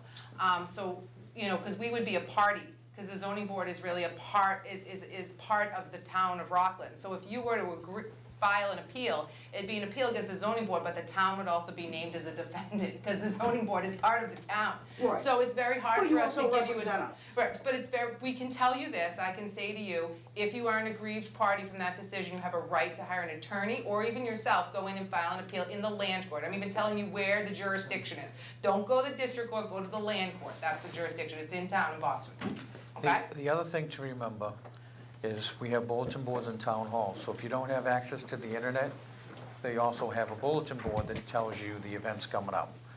Secondly, if you go to the hearing, the proponent always presents. The zoning board then goes, is there anybody in the audience who wants to speak for the project or speak against the project? So anyone has an opportunity. What you have to be a resident, you have to get up, speak clearly, and the best advice I can give you is try not to be emotional, be more factual. Because I know it's hard, but what happens is sometimes the message gets lost in emotion versus if there's a group of you to speak, designate somebody to speak and have the facts. Because that's the only way to get it out clearly what the issues may be with all the, we'll say with the neighbors. There's another one coming up on White Road, which has a cell tower. It's the same thing. The residents are banded together, and they're following, and I believe that one's coming up sometime next week as well. And again, sometimes they get postponed because the person presenting for the proponent, maybe they have a conflict, or maybe the information didn't come in on time, or they couldn't get the information dispersed in time. So it could be, and it's not deliberate. What happens is sometimes they just can't get it done in time, so it gets delayed. But depending upon what's on the zoning board's agenda, it may not get delayed to the next meeting, maybe a meeting after that. Because again, they're volunteers like us, but they represent the town, by going with any of the zoning bylaws. With 40B, it's a little bit different. There's more restrictions with 40B because the state has different parameters in place. That's why a lot of developers are going with the 40B, because you can put more condensed housing in a smaller area. And We have more questions than we have facts, and that's why I think most of the neighborhood, well, the last Is meeting I thinking- attended, there was really nothing presented. nobody knew about it. And I watched the meetings for a year. I watch you guys on YouTube. All right, yeah. But, you know, you can't always keep up and watch every single one, and I thought with everything that was going on, when the other building had burned down, I had been told that guy dropped his project. And I thought it was over with until somebody else, and I figured we'd be notified when it started, if somebody else bought the property. That's what I was told. Well, I know that the former properties that were there have been in, we'll say, terrible shape for a long time. Right. We're fortunate that nobody got injured in the fire. There was no loss of real, other than the building itself. And now the cleanup still remains, and then hopefully at some point, there'll be someone who will step forward and either redevelop that property or buy that property and do something else. Hopefully not another giant structure that might burn down the neighborhood Well- again with Well, too many people again, to I evacuate. can't speak to what somebody, Yeah. if somebody is gonna invest in a project or a property and they wanna go through and present something, there's rules and regulations that they have to follow, and that's why they go with 40B, because 40B allows them to circumvent some of the restrictions with size and space. Can I ask one more dumb question on the 40B? There's When no, we there's no voted on dumb that- questions. When we voted on that, and all the politicians came around to our houses, what was it, 10 years ago or so? I forget when it was, 2000 something. We were told, they said, support this, and I actually pointed at that building and I said, I don't necessarily like that being there, but I don't want an apartment building going in over there. And they said, nope, it's for new developments. It's not gonna encroach in residential areas. You know that new place they're putting down in off of Webster Street? It will apply to those people who are building new developments. And then, doesn't 40R, while you guys are talking about 40R, add another 20% Well, 40B. housing that we have to stuff into Rockland again? 40B is a statute, so it wasn't something that was necessarily voted on by the electorate. It may have, but it's not something that was done in 2010. I can tell you it's a lot older than that. And it's just it's only applies to communities that haven't reached their affordable housing stock of 10%. And it's not just affordable housing stock of 10% is very specific. They need to have deed restrictions. It's not just, regular rental property. It needs to be deed restricted for a very long time or into perpetuity. So we are not there yet. The 40R is along with our housing production plan, is our hope to be able to develop affordable units at a rate where we can now basically be protected from 40B as long as we're meeting those threshold goals each year.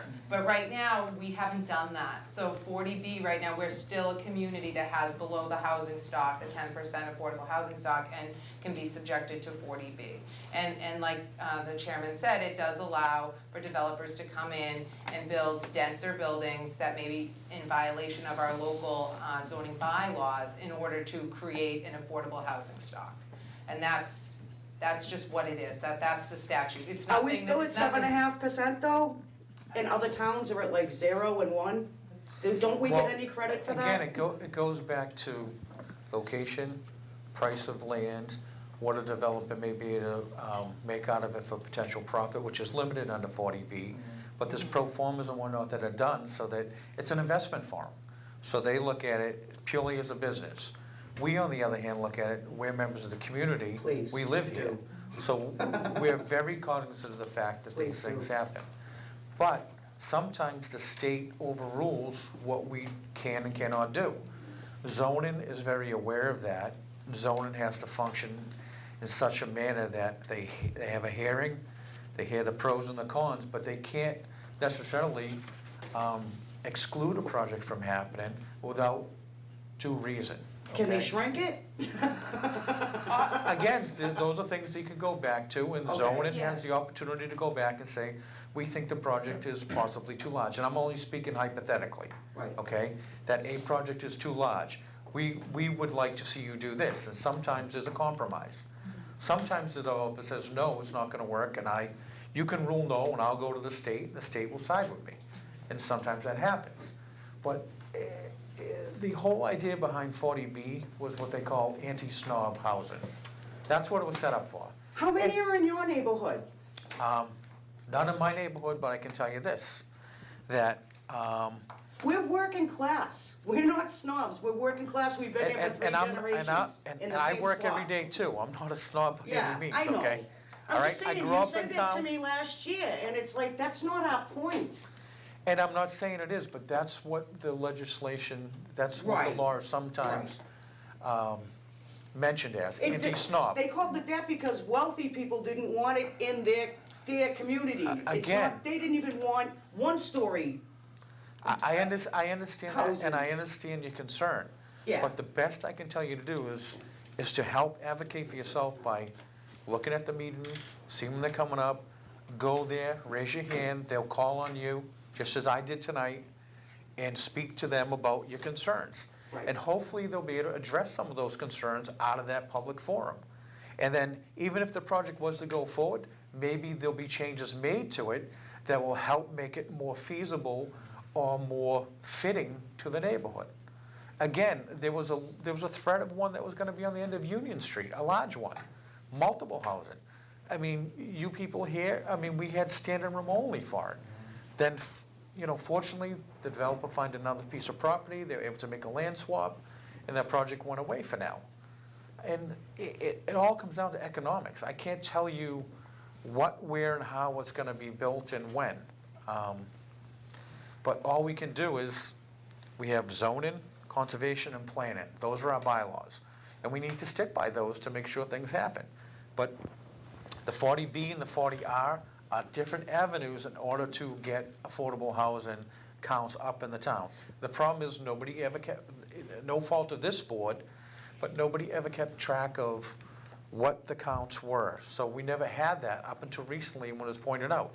And because we have a lower count, we're more subject to having more developers come in and make proposals because the state would say, oh, they don't have enough numbers, so There's here you go. open units now that aren't even occupied yet.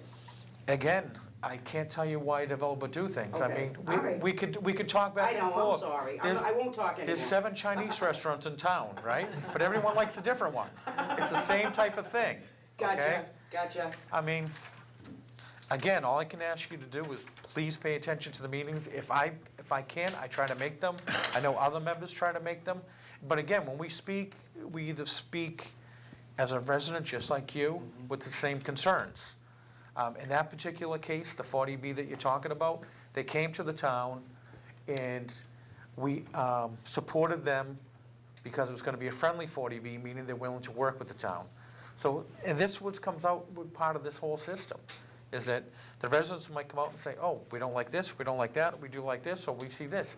And then hopefully a compromise is reached, and then everybody wins at that point. The town wins, the residents win, and you don't have a site that's an eyesore. I think that's all we're asking for. Mr. We just want to be included. Chairman, if I And, could. and again, I don't want to get off base too much because it's We really are. not on our agenda. It's a little late. Even though we've already done it. So, Mr. Chairman, if I could though, and we're at, I think, below 7%. We're trying to reach our 10% threshold so that nobody can come in and say, I'm going to put 300 units on this 1 acre of land. We were threatened at one point, we didn't have a housing production plan with 178 units up off of North Union Street. That project did go away due to a land swap. However, the town at that point realized that a developer could come in and because we're not at 10%, they could pretty much do what they want and the town could not say no. This one was considered a friendly 40B, both because on the part of the town, it was a blighted spot, number one, and rather than have the developer come in and put 6 stories and 60 units, we got them to scale down to 38 units and not object. and the parking, and we worked on a number of those things so that it was considered more friendly. If he gets fought, don't get me wrong, he can go back and say, all right, well, I guess it's not a friendly 40B. I'm proposing 52 units. I'm proposing this. So we got it scaled down. In all likelihood, if we're ever able to do something with the other side, we're going to try and do something along the same, so that it's got to be economically feasible for them to do it as well. But until we reach 10%, someone can come in and force that 40B on you. And if you're 1 unit short as a community, whether or not the community next to you has 0, they don't tell the developer, go to Norwell or go to Abington or go to Hanson. The developer comes in, looks at your community and says, I can do this because you're not at 10%. And if you're 1 unit short, if the town of Rockland is 1 unit short, he can come in with a 300 unit development someplace. So we put a housing plan in place in hopes of getting to somewhere around that 35, 36 number a year for the next few years, probably 5 years or so, in order to keep that large development away. Because of the housing production plan, which was approved by the Board of Selectmen and by town meeting and by the state, we're able to limit the number of units coming in per year rather than get killed with 300 units all at once. Even this developer came in and we were able to say, we don't need that many units in 1 year. And he worked with us. Quite honestly, that's why we're saying a friendly 40B. Now, if we didn't have the housing production plan and we don't get some approved somewhere, and there are a couple of proposals out there, the developer could come over here to this gas station next door, or garage, or whatever it is now, and put up 8 stories and 80 units until we're in compliance. If we're not working towards accomplishing the goal as a community, we're really under the gun, where we have no choice. We're trying to make it so that we have a little bit of say. That's the long and short of it. I gave you my card. Doors usually open, unless I'm in a meeting, or call and make an appointment, and I'll discuss this ad nauseum. I did a housing production plan before I came to Rockland in the town of Bridgewater, and it's really worked in the town of Bridgewater and helped them reach the goal. I think it'll work here. I understand everybody has some concerns whenever any development goes near them. I can explain for hours on end how the system works, so. And some of it's beyond our control, it's state law. And even in this town, when the vote was up to repeal 40B, the town of Rockland voted not to repeal 40B laws in the state. You know, people recognize the need. Everyone needs to live somewhere. We're trying to do it in a more considered and measured way, I guess. Can I just ask you a question? How many of these monstrosities did you put in a residential neighborhood in Bridgewater? I didn't put any Well, in but how many did you residential guys areas. authorize in a residential neighborhood But surrounded by they have, houses? but there have been a number of them that have gone up in Bridgewater in areas where, and again, neighbors said, well, I don't want that there, here or there. No, there's big ones on There's West Bridge, big ones. on the way to West Bridgewater. I Yeah. know some right offhand because I know people who I did closings for there. So if you're coming down towards the Market Basket in West Bridgewater, there's a 55-plus community. Those are all, that's an affordable complex. That's a 40B development. Yeah. But tucked away in No. its own little entity? No. It's No, not at all, With no. with No. everything No, else there are next single-family homes right behind it, mostly like the raised ranches that come down in that neighborhood. So it's right there, and there's like I said, I don't know if they're townhomes and freestanding single families, but there's definitely townhomes in there That's a whole too. lot different than I what we're would talking be, in our neighborhood. That's what I'm asking. be absolute, you know, coming up 123 today, and I could see there were townhouses that were tucked into what I think used to be an old kind of farmhouse, but somebody tucked 8 or 12 units in, and that's what the developers can do Yeah, until. there's a few over in Norwell too. There's a No, few- they're not. there's a- It's affordable, it's affordable housing, not Yes. low-income housing. It's affordable, it's a whole different thing. If you said Yeah. Section 9, low-income, Yeah. that type of thing, that's a whole different animal. This is, affordable housing is, you have to meet a certain goal, 60% of the mean, somewhere around 60% of the 80. mean 80, average. 80. Family of 4 making 75,000. Right, whatever, Yeah. make it In this- 75,000. In this particular project that you're concerned about, I believe there's 8 units that are going to be deemed affordable. The other ones will be at market price, okay? So it's, It's not, it's apartment Correct, rentals. and It's that's not actually, the the ownership. apartments is very good for the town, because if it's home ownership, we can only count each unit that is actually deeded affordable. If it's apartments, if there's 40 units going in there and only 10 are affordable, we can count the entire, oftentimes we can count the entire 40, even though only 10 are affordable. So apartments are actually more beneficial to communities because you can count the market rate units as affordable, as towards your affordable housing stock, as long as a certain percentage of those apartments are deemed affordable. So How many off the VFW Parkway are deemed affordable, the ones behind Magoo's? they have to actually have a deed restriction on them. Those, that townhouse complex, I don't think any of those are. I think No, those the are all box, market. I live no. in a townhouse. I always say this to people. I live in a townhouse, and I bought my house using a affordable housing product. I was low income when I bought my house. I moved here 12 years ago. My husband's getting his PhD. I'm now an attorney, and I'm a selectman in this town. And I am a very active member of this community. I think people who move into affordable housing can be active members of our community. We're not worried that it's affordable, we're worried about the height. That's really the biggest problem in the neighborhood, But again, is the that's- height. It's some It's a point- one-story building, and you're putting 4 stories with a parking garage that's gonna be lit up all night underneath it. I might as well. The lighting, On a one-way road. that's all things you can discuss with zoning. The Yeah, light, I all know. that stuff comes out in site plan. I can't help it. Zoning did tell us November 1st is the next meeting. I do not. And they also offered that anyone who wanted to send them an email, that they would include them on the list to be notified. and you can also, if you can't make the meeting, you can also submit a letter and ask it to be read into the record. So if you have a conflict, for not being able to come yourself, send a letter and ask them to read it into the record. And that can be read into the record, so at least it'll be read publicly, so your concerns would be heard, and then they could have a discussion about it. To the zoning board or board of selectmen? Nope, zoning board. Zoning board. All this runs through zoning board, the way the law is written. Okay. And the zoning board, here's, the way typically, if someone was to go in to get a permit, it goes before zoning. Sometimes it go, and then from there it could go conservation, planning. So there's multiple steps where any project has to move through. So with the zoning aspect of it, zoning hears and they act as the governing body for the town to approve or disapprove the 40B, okay?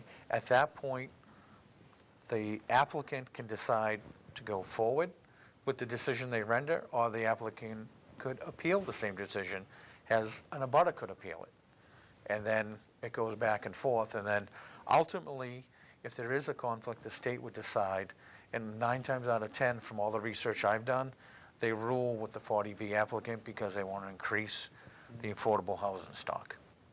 You have to have a very good reason not to have it approved. And The odds are more than 9 out of 10. And there was another question about, can you make it over 55? We can't dictate to them. However, there is an over 55 proposal coming forward to the town. And I can tell you, as much as I'm sitting here right now, the neighbors don't want that. But that's what Rockland really needs. You know, well, Senior housing. you know, you can go There you and go. testify in People are favor of that against one that, when it comes. I'm just, you know, to a certain degree, our hands are tied because we are not at the 10%.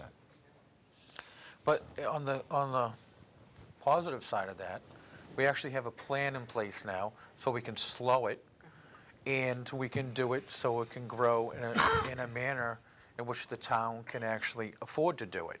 Because let's say someone said we want 300 units, then we have 300 units with 1 point so many kids per unit.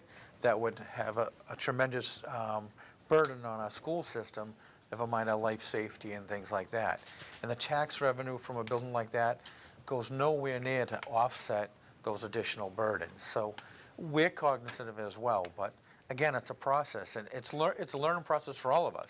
Because the more I did research on it, I mean, the 40B pretty much tied all the community's hands up. And developers know that, so that's why they use that, because they know that their projects wouldn't get through otherwise.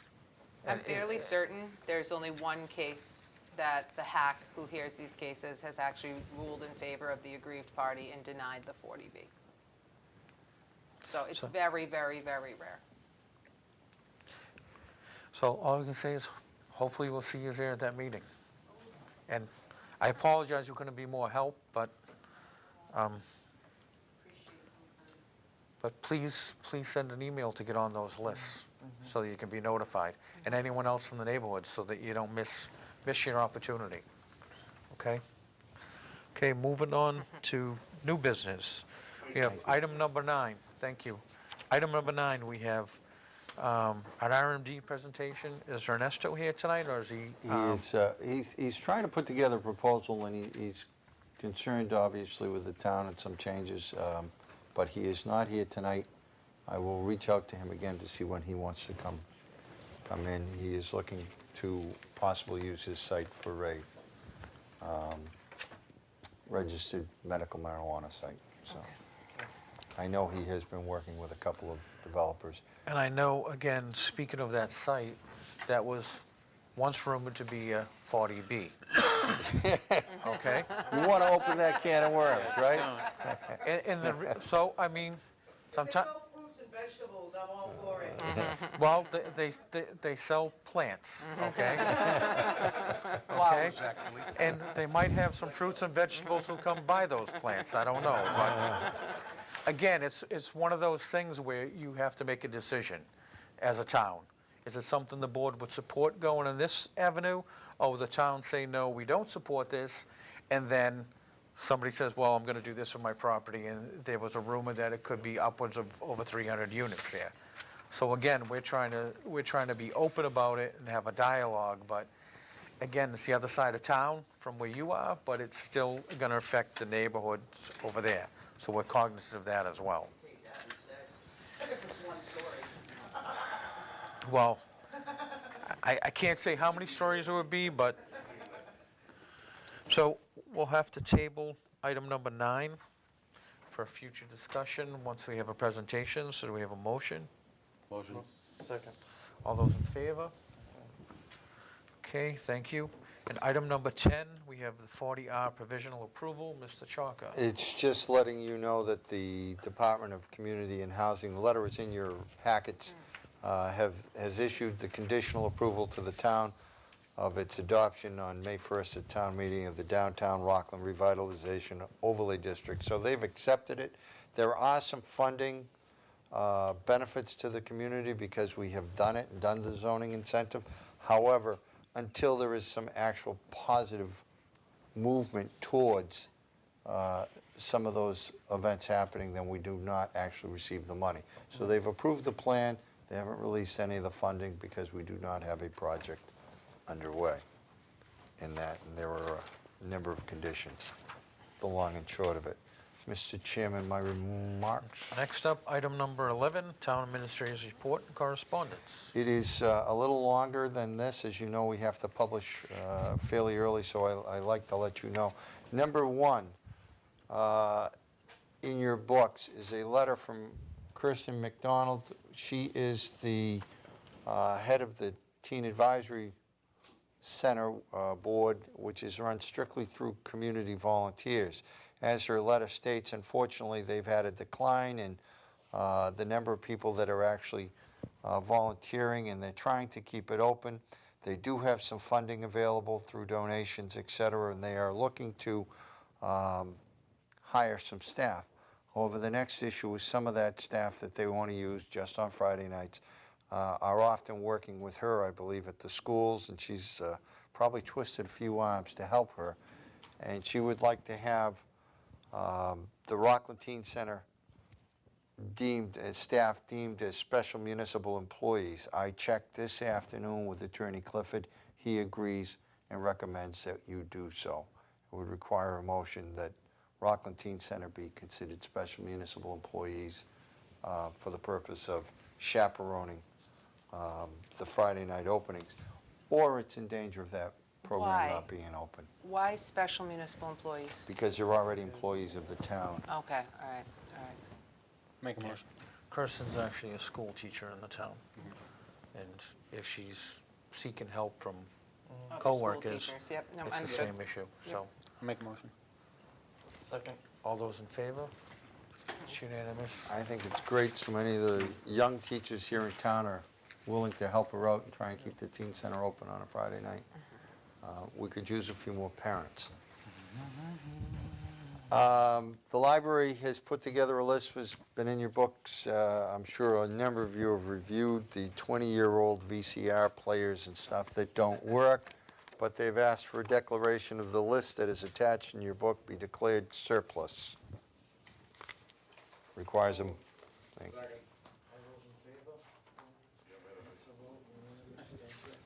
Thank you very much. I hope I got it all there. Just letting people know, we're using the Rave Alert system through the fire department, so there won't be, and even the Board of Selectmen, we won't be calling you individually when Mr. Chalker decides that the roads are too hazardous for town employees. But you can sign up for the email, phone call to your home, phone call to your phone, text message. I think there's 3 or 4 different ways that you get notified now. And hopefully we will not have any snowstorms this winter and keep the budget low. Just wanted to let the board know, we met at length last week regarding the Reeds Pond Dam, and we came to no actual final agreement as to who is responsible to remove the boards. However, the Department of Transportation has offered to work with us to remove those boards, provided we send them a letter and we get an okay from the Conservation Commission to remove the boards. They'll send the equipment down and do it. I told them on behalf of the town I'd be more than happy to stand alongside because they wanted a town representative while they removed the boards. It may work out. It made me wonder what they would do if somebody who put the boards in, for example, removed all the boards. Would they put them back? I don't know. Hey, when the Conservation Commission gets involved, maybe we could discuss the vegetation. I noticed that was in the report, that the vegetation along the dam is actually detrimental to the dam's health because it undermines the concrete, et cetera, et cetera. And that's another Concom, because a couple of years ago, we wanted to rip it all out. The Conservation Commission said we couldn't rip it out, but we could cut it down. And we really need to rip it out. Conservation has been cooperative with the removal of the vegetation there, and it may require updates by us like every 3 years, or approximately every 3 years. I sound like my daughter now. But the interesting thing was, originally when this went on a list, and it's 25% designed is what DOT is telling me, but it's still now, as we go through the legislative process, it is still not funded, and it is not in the 5-year CIP or Construction Improvement Program. So we had a lot of discussions about that. AJ from Senator Keenan's office was outstanding. Representative DeCoste has been staying on top and calling, and he's waiting for a result of my speaking to the board tonight to proceed with the governor's office. I think we've got a lot of attention. If we keep the pressure on, we can get the boards removed. Any timetable? Lowered. I would think within 30 days we'll start to look at, moving the first board up a couple of 3 inches and letting it slide down, and then getting the second board shortly after that. I've been told in the past by Bob Corvey that the lake recharges itself in about 3 hours. It's not that big of the pond. So we could go back in 2 or 3 days easily and get the other board, and we'll try and coordinate all that with Department of Transportation. We've agreed in the past to remove the vegetation. Yeah, they did, some couple of years ago, they cut it, but one of the Concoms. Well, I was going to say, Larry, when I talked to John Laughlin, he's got like a blanket approval from the Concom for all the drainage vegetation removal. Excellent. So I think we're good. Excellent. Yeah, so that's even But better. I was a little bit surprised to see the secondary drain on the report. Is that underground? Is that? It's there. I can show you where it is. Well, yeah, really? Sure. Wow. You can crawl through the tunnel if you like, Mr. I've been through the tunnel. I've been through the tunnel. There's other, when the There big is. cement block down in there, Yeah. I was in there some years ago. Yeah. But I haven't been in there lately. I assume. It wasn't the tunnel of love then, was it? It wasn't either, no. I assumed you helped build it, It was a little scary being in there, but It basically, it's Yeah. not gonna fall No, down right you can away. you can walk right up the Oh, yeah. the brook. You could easily walk up the brook if you went behind the Yeah. Oh, yeah. China Plaza. But I'm talking about going in the hole, in the pipe. I hope you can find space entry trained. I was in there. Yeah. We could use it as a fire department training mission. There you go. The school department has a old, what is it, Crown Vic, vehicle 2FAFP71V78X144866. They would like declared surplus. The police department may use it for about a year before we actually dispose of the shell to pull some parts off for a couple of the other Crown Vics that the auxiliary is still using, but the school department wants to be done with this vehicle. So moved. Second. Get rid All of it. those in favor? The vote. We will eventually get rid of it, but it's surplus so that Oh, we yeah. can use it I was for trying to mock scrap. my friend over here. We have a request for 268 Union Street, 7-Eleven store for the Keno monitor. It goes through, can we send a letter of no objection, which is typically what we do. So moved. Second. All those in favor? The vote. Thank you. Just letting the board know, we have attained 3 of our goals on the Rockland Saves, and we're just a hair under 70% of our goals on the Rockland Saves. Again, we are asking people and advertising on the sign out front, please call up to get an audit done of your home. Even though we've reached the goals for wireless thermostats, refrigerators, and heating systems, we can exceed those goals. So if people still want to take advantage of those programs, they can still call up. That was not a limit, but we've reached the goal. Insulation and air sealing, we are still a little short on, and we have about 3 months to go. And If somebody wanted to remind all the businesses uptown overnight, they don't need their lights on full blast on their signs, we wouldn't mind if somebody gave them a reminder to turn their signage off 24 hours a day. But we got a guy for you to call. He's on the zoning board. So when you go to the zoning meeting, bring that up too. There you go. Just go, you go to the zoning board, they'll take care of that too. Actually, that's under the guise of zoning. Yeah, It is. It is, it is. That's under the guise of zoning as well. Zoning, Seriously. yeah. I wouldn't be mean about it, but somebody could nicely ask them to please. Oh, yeah. You don't need it on at 3 o'clock in the morning. They're very nice. And just a reminder, we are open on the first and third Tuesdays until 8 o'clock regular. So if people want to come in and visit the town clerk or the building department, town hall is open on the first and third Tuesdays until 8 p.m. Thank you, Mr. Chairman. Thank you. Next up is selectmen comments. Comments and opinions expressed by the individual members do not necessarily reflect the views of all the Board of Selectmen, and are the opinions and comments of only the individual member. With that, Mr. Laughlin. Right, a couple of things on here, but in light of the time, I'll just pick one. I want to just offer my condolences to the Borkman family. Their son, Nick Borkman, who was a member of the class of 2002, tragically passed away last week in Weymouth in a motorcycle accident. I just want to offer my condolences to his family. He's got a very large family that's been in town for a lot of years, and I'm pretty sure anybody that's lived in town knows a member of his family. So, my condolences. That's it. Ms. Hall. I have no comments tonight. Mr. Ryan. Well, we lost a nice guy the other day, Bill Noda. He was a bus driver for the town for a while. All the kids knew him as Mr. Bill. It's a sad thing.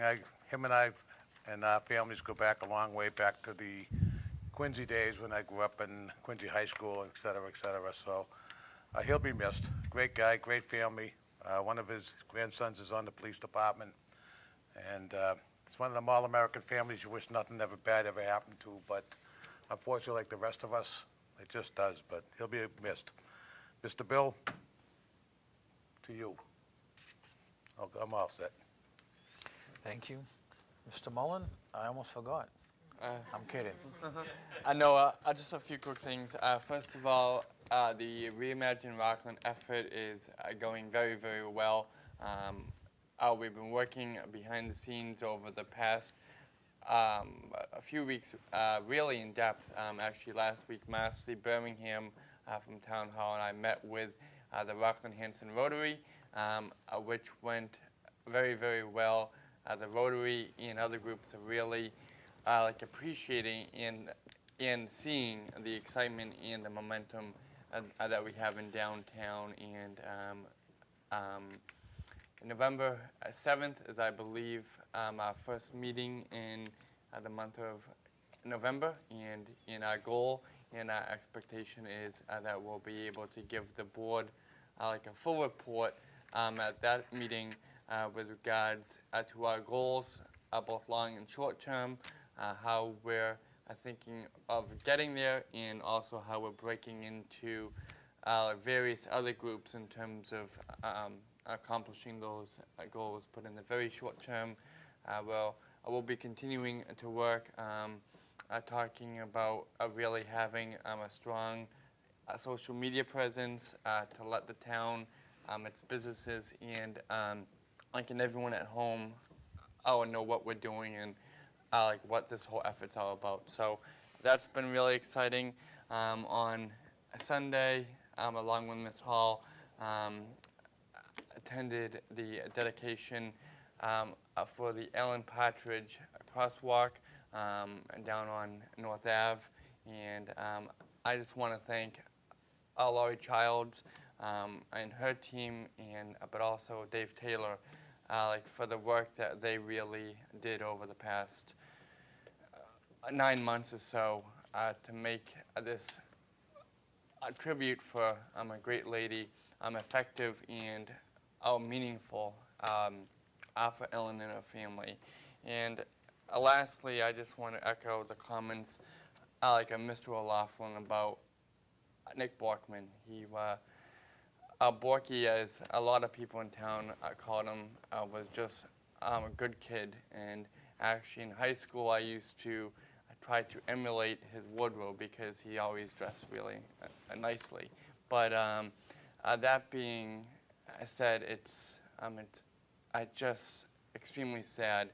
Nick has a 1-month-old daughter, and there's actually a benefit fund for Scarlett Borkman that's been set up by Rockland Trust. So if anyone at home is interested, there is a benefit for Nick's daughter that I believe is really, really needed. And that's all I have tonight.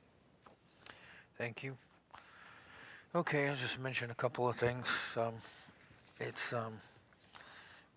We sit up here and we talk about all the simple things out there and how things are affected.